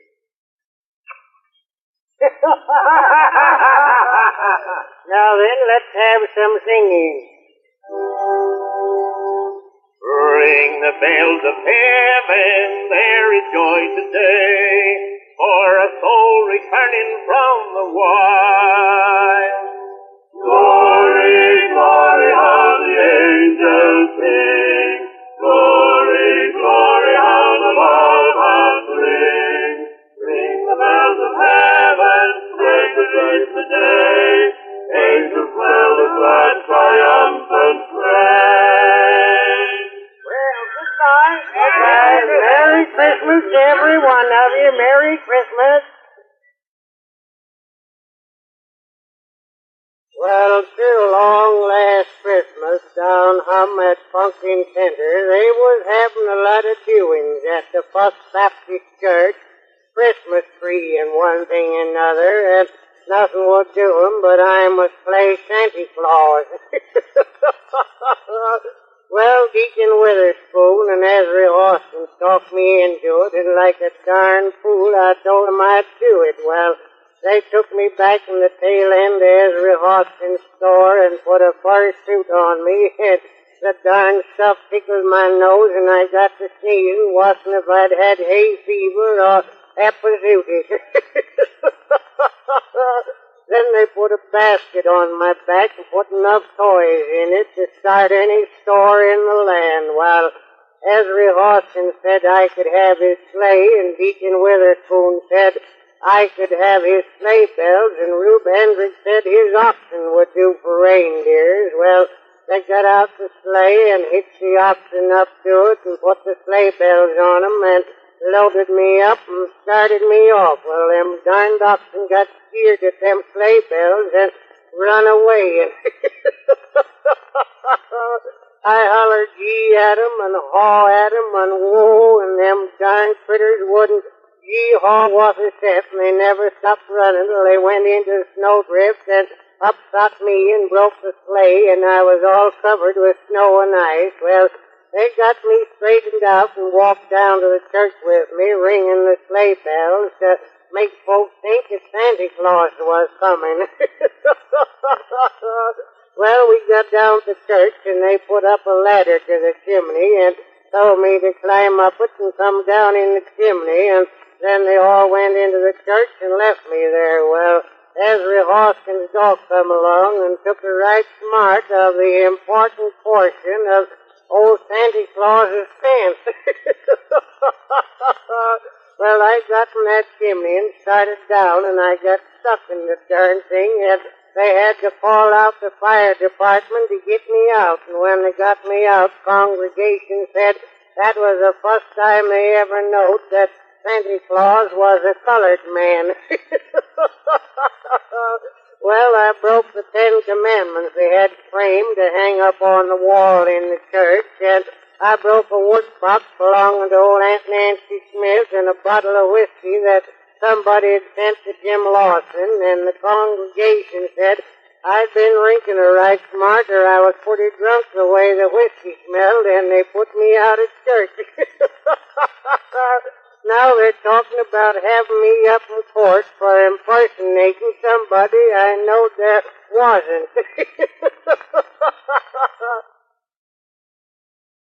Big John and Steve back with you. That was Cal Stewart as Uncle Josh Weathersby in Christmas Time at Pumpkin Center, and Uncle Josh plays Santa Claus. I don't have release dates for those, but they're probably in the 1900 range. Somewhere between 1900 and 1919 when he passed away. I expect they're somewhere in the 1900 area. And then that first one, Christmas Time at Pumpkin Center, I think, I'm not sure about this, but I think you were hearing Ada Jones as Aunt Nancy, who was in several of those with Cal, as was his wife, I think, played Aunt Nancy on some of the recordings, Cal's wife. Len Spencer, of course, who had his own career. I think we heard him in there. And I think we heard a little bit of the Peerless Quartet, who was a popular group on cylinders and recordings in those days as well, singing there at the end. I'm guessing at some of this stuff because I don't have the proper documentation. But we hope you enjoyed those. And we hope you enjoyed the glowing dial and our little sleigh full of Christmas cheer. And Steve, we're just about at the end of it here, so it's okay. Time to wrap up. I've got I'll give you a preview of the next episode of the glowing dial. That's all I have at hand here right now. The rest is down there in the drawer. On December 31st, New Year's Eve of this year, we have episode POD65, where Steve and I celebrate New Year's and Martin Luther King Day. We have an episode of Honest Harold the Homemaker, who's also known as the Harold Perry Show. It's the show he did on CBS after he left the Great Gildersleeve. He tried to move Gildersleeve to CBS, but they NBC and Kraft would not let the character go. So he basically kind of cloned the show, and Honest Harold the Homemaker, it was his character, had a radio show. So we're also going to have an episode of the Radio Hall of Fame with a great lineup. Fred Allen and his entire gang. Our good friend Paul Whiteman's orchestra is going to be featured on that as well. Then an episode of the Jack Benny program where Jack celebrates New Year's Eve. And the end of the I Can't Stand Jack Benny Because contest, in which Fred Allen was the final judge. And I think they read the winning statement there. So that's a great deal of fun. So now, I think, Steve, that's done. I think Paul Whiteman heard me mention his name because I think he's materializing behind us with our closing theme. Yes. As I noisily reach for my... That's what he comes here for, is that closing theme. As I noisily reach for my cheat sheet. Are you there, Paul? He's there. All right, folks, quickly. Lots of ways you can hear the Glowing Dial Tri-Weekly Podcast. GlowingDial.com. Jerry Hanniga's Old Time Radio Network. YouTube. You can even see us there. Google Play Music. And iTunes. You can subscribe to us through either of those and have these shows automatically downloaded to your device. And the Internet Archive, of course. We archive all of our shows there. And there may be more to come. I'm looking at future places here to even more places to store the Glowing Dial, make it available to you. Maybe TuneIn Radio. I don't know. We're looking at some other places. Anyway, remember the Glowing Dial page, glowingdial.com. That's our main homepage. Has been since 1996. Remember Jerry Hanniga's Old Time Radio Network, and we want to thank Jerry for all that he does for the Glowing Dial here. He's even helped us restore some of the shows that we feature here. He has an audio restoration service, so check our website for more information on that. The Glowing Dial online store through cafepress.com has some great stuff with Glowing Dial logos. More are being designed as we speak.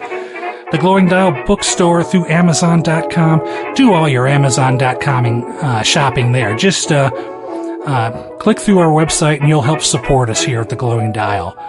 And you can also support us via a donation via the little PayPal icon just below the main menu on our homepage. Go to our Facebook page, too. The link is there.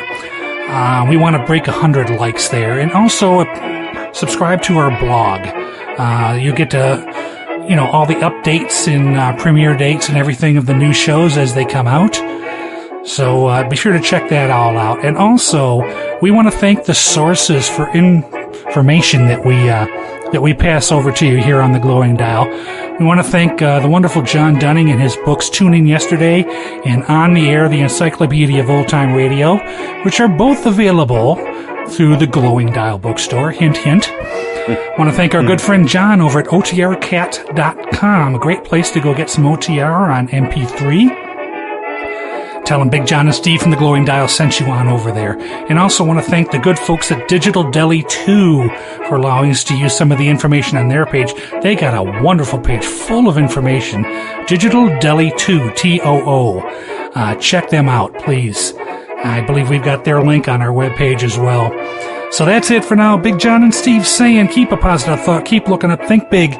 We'll see you on the radio.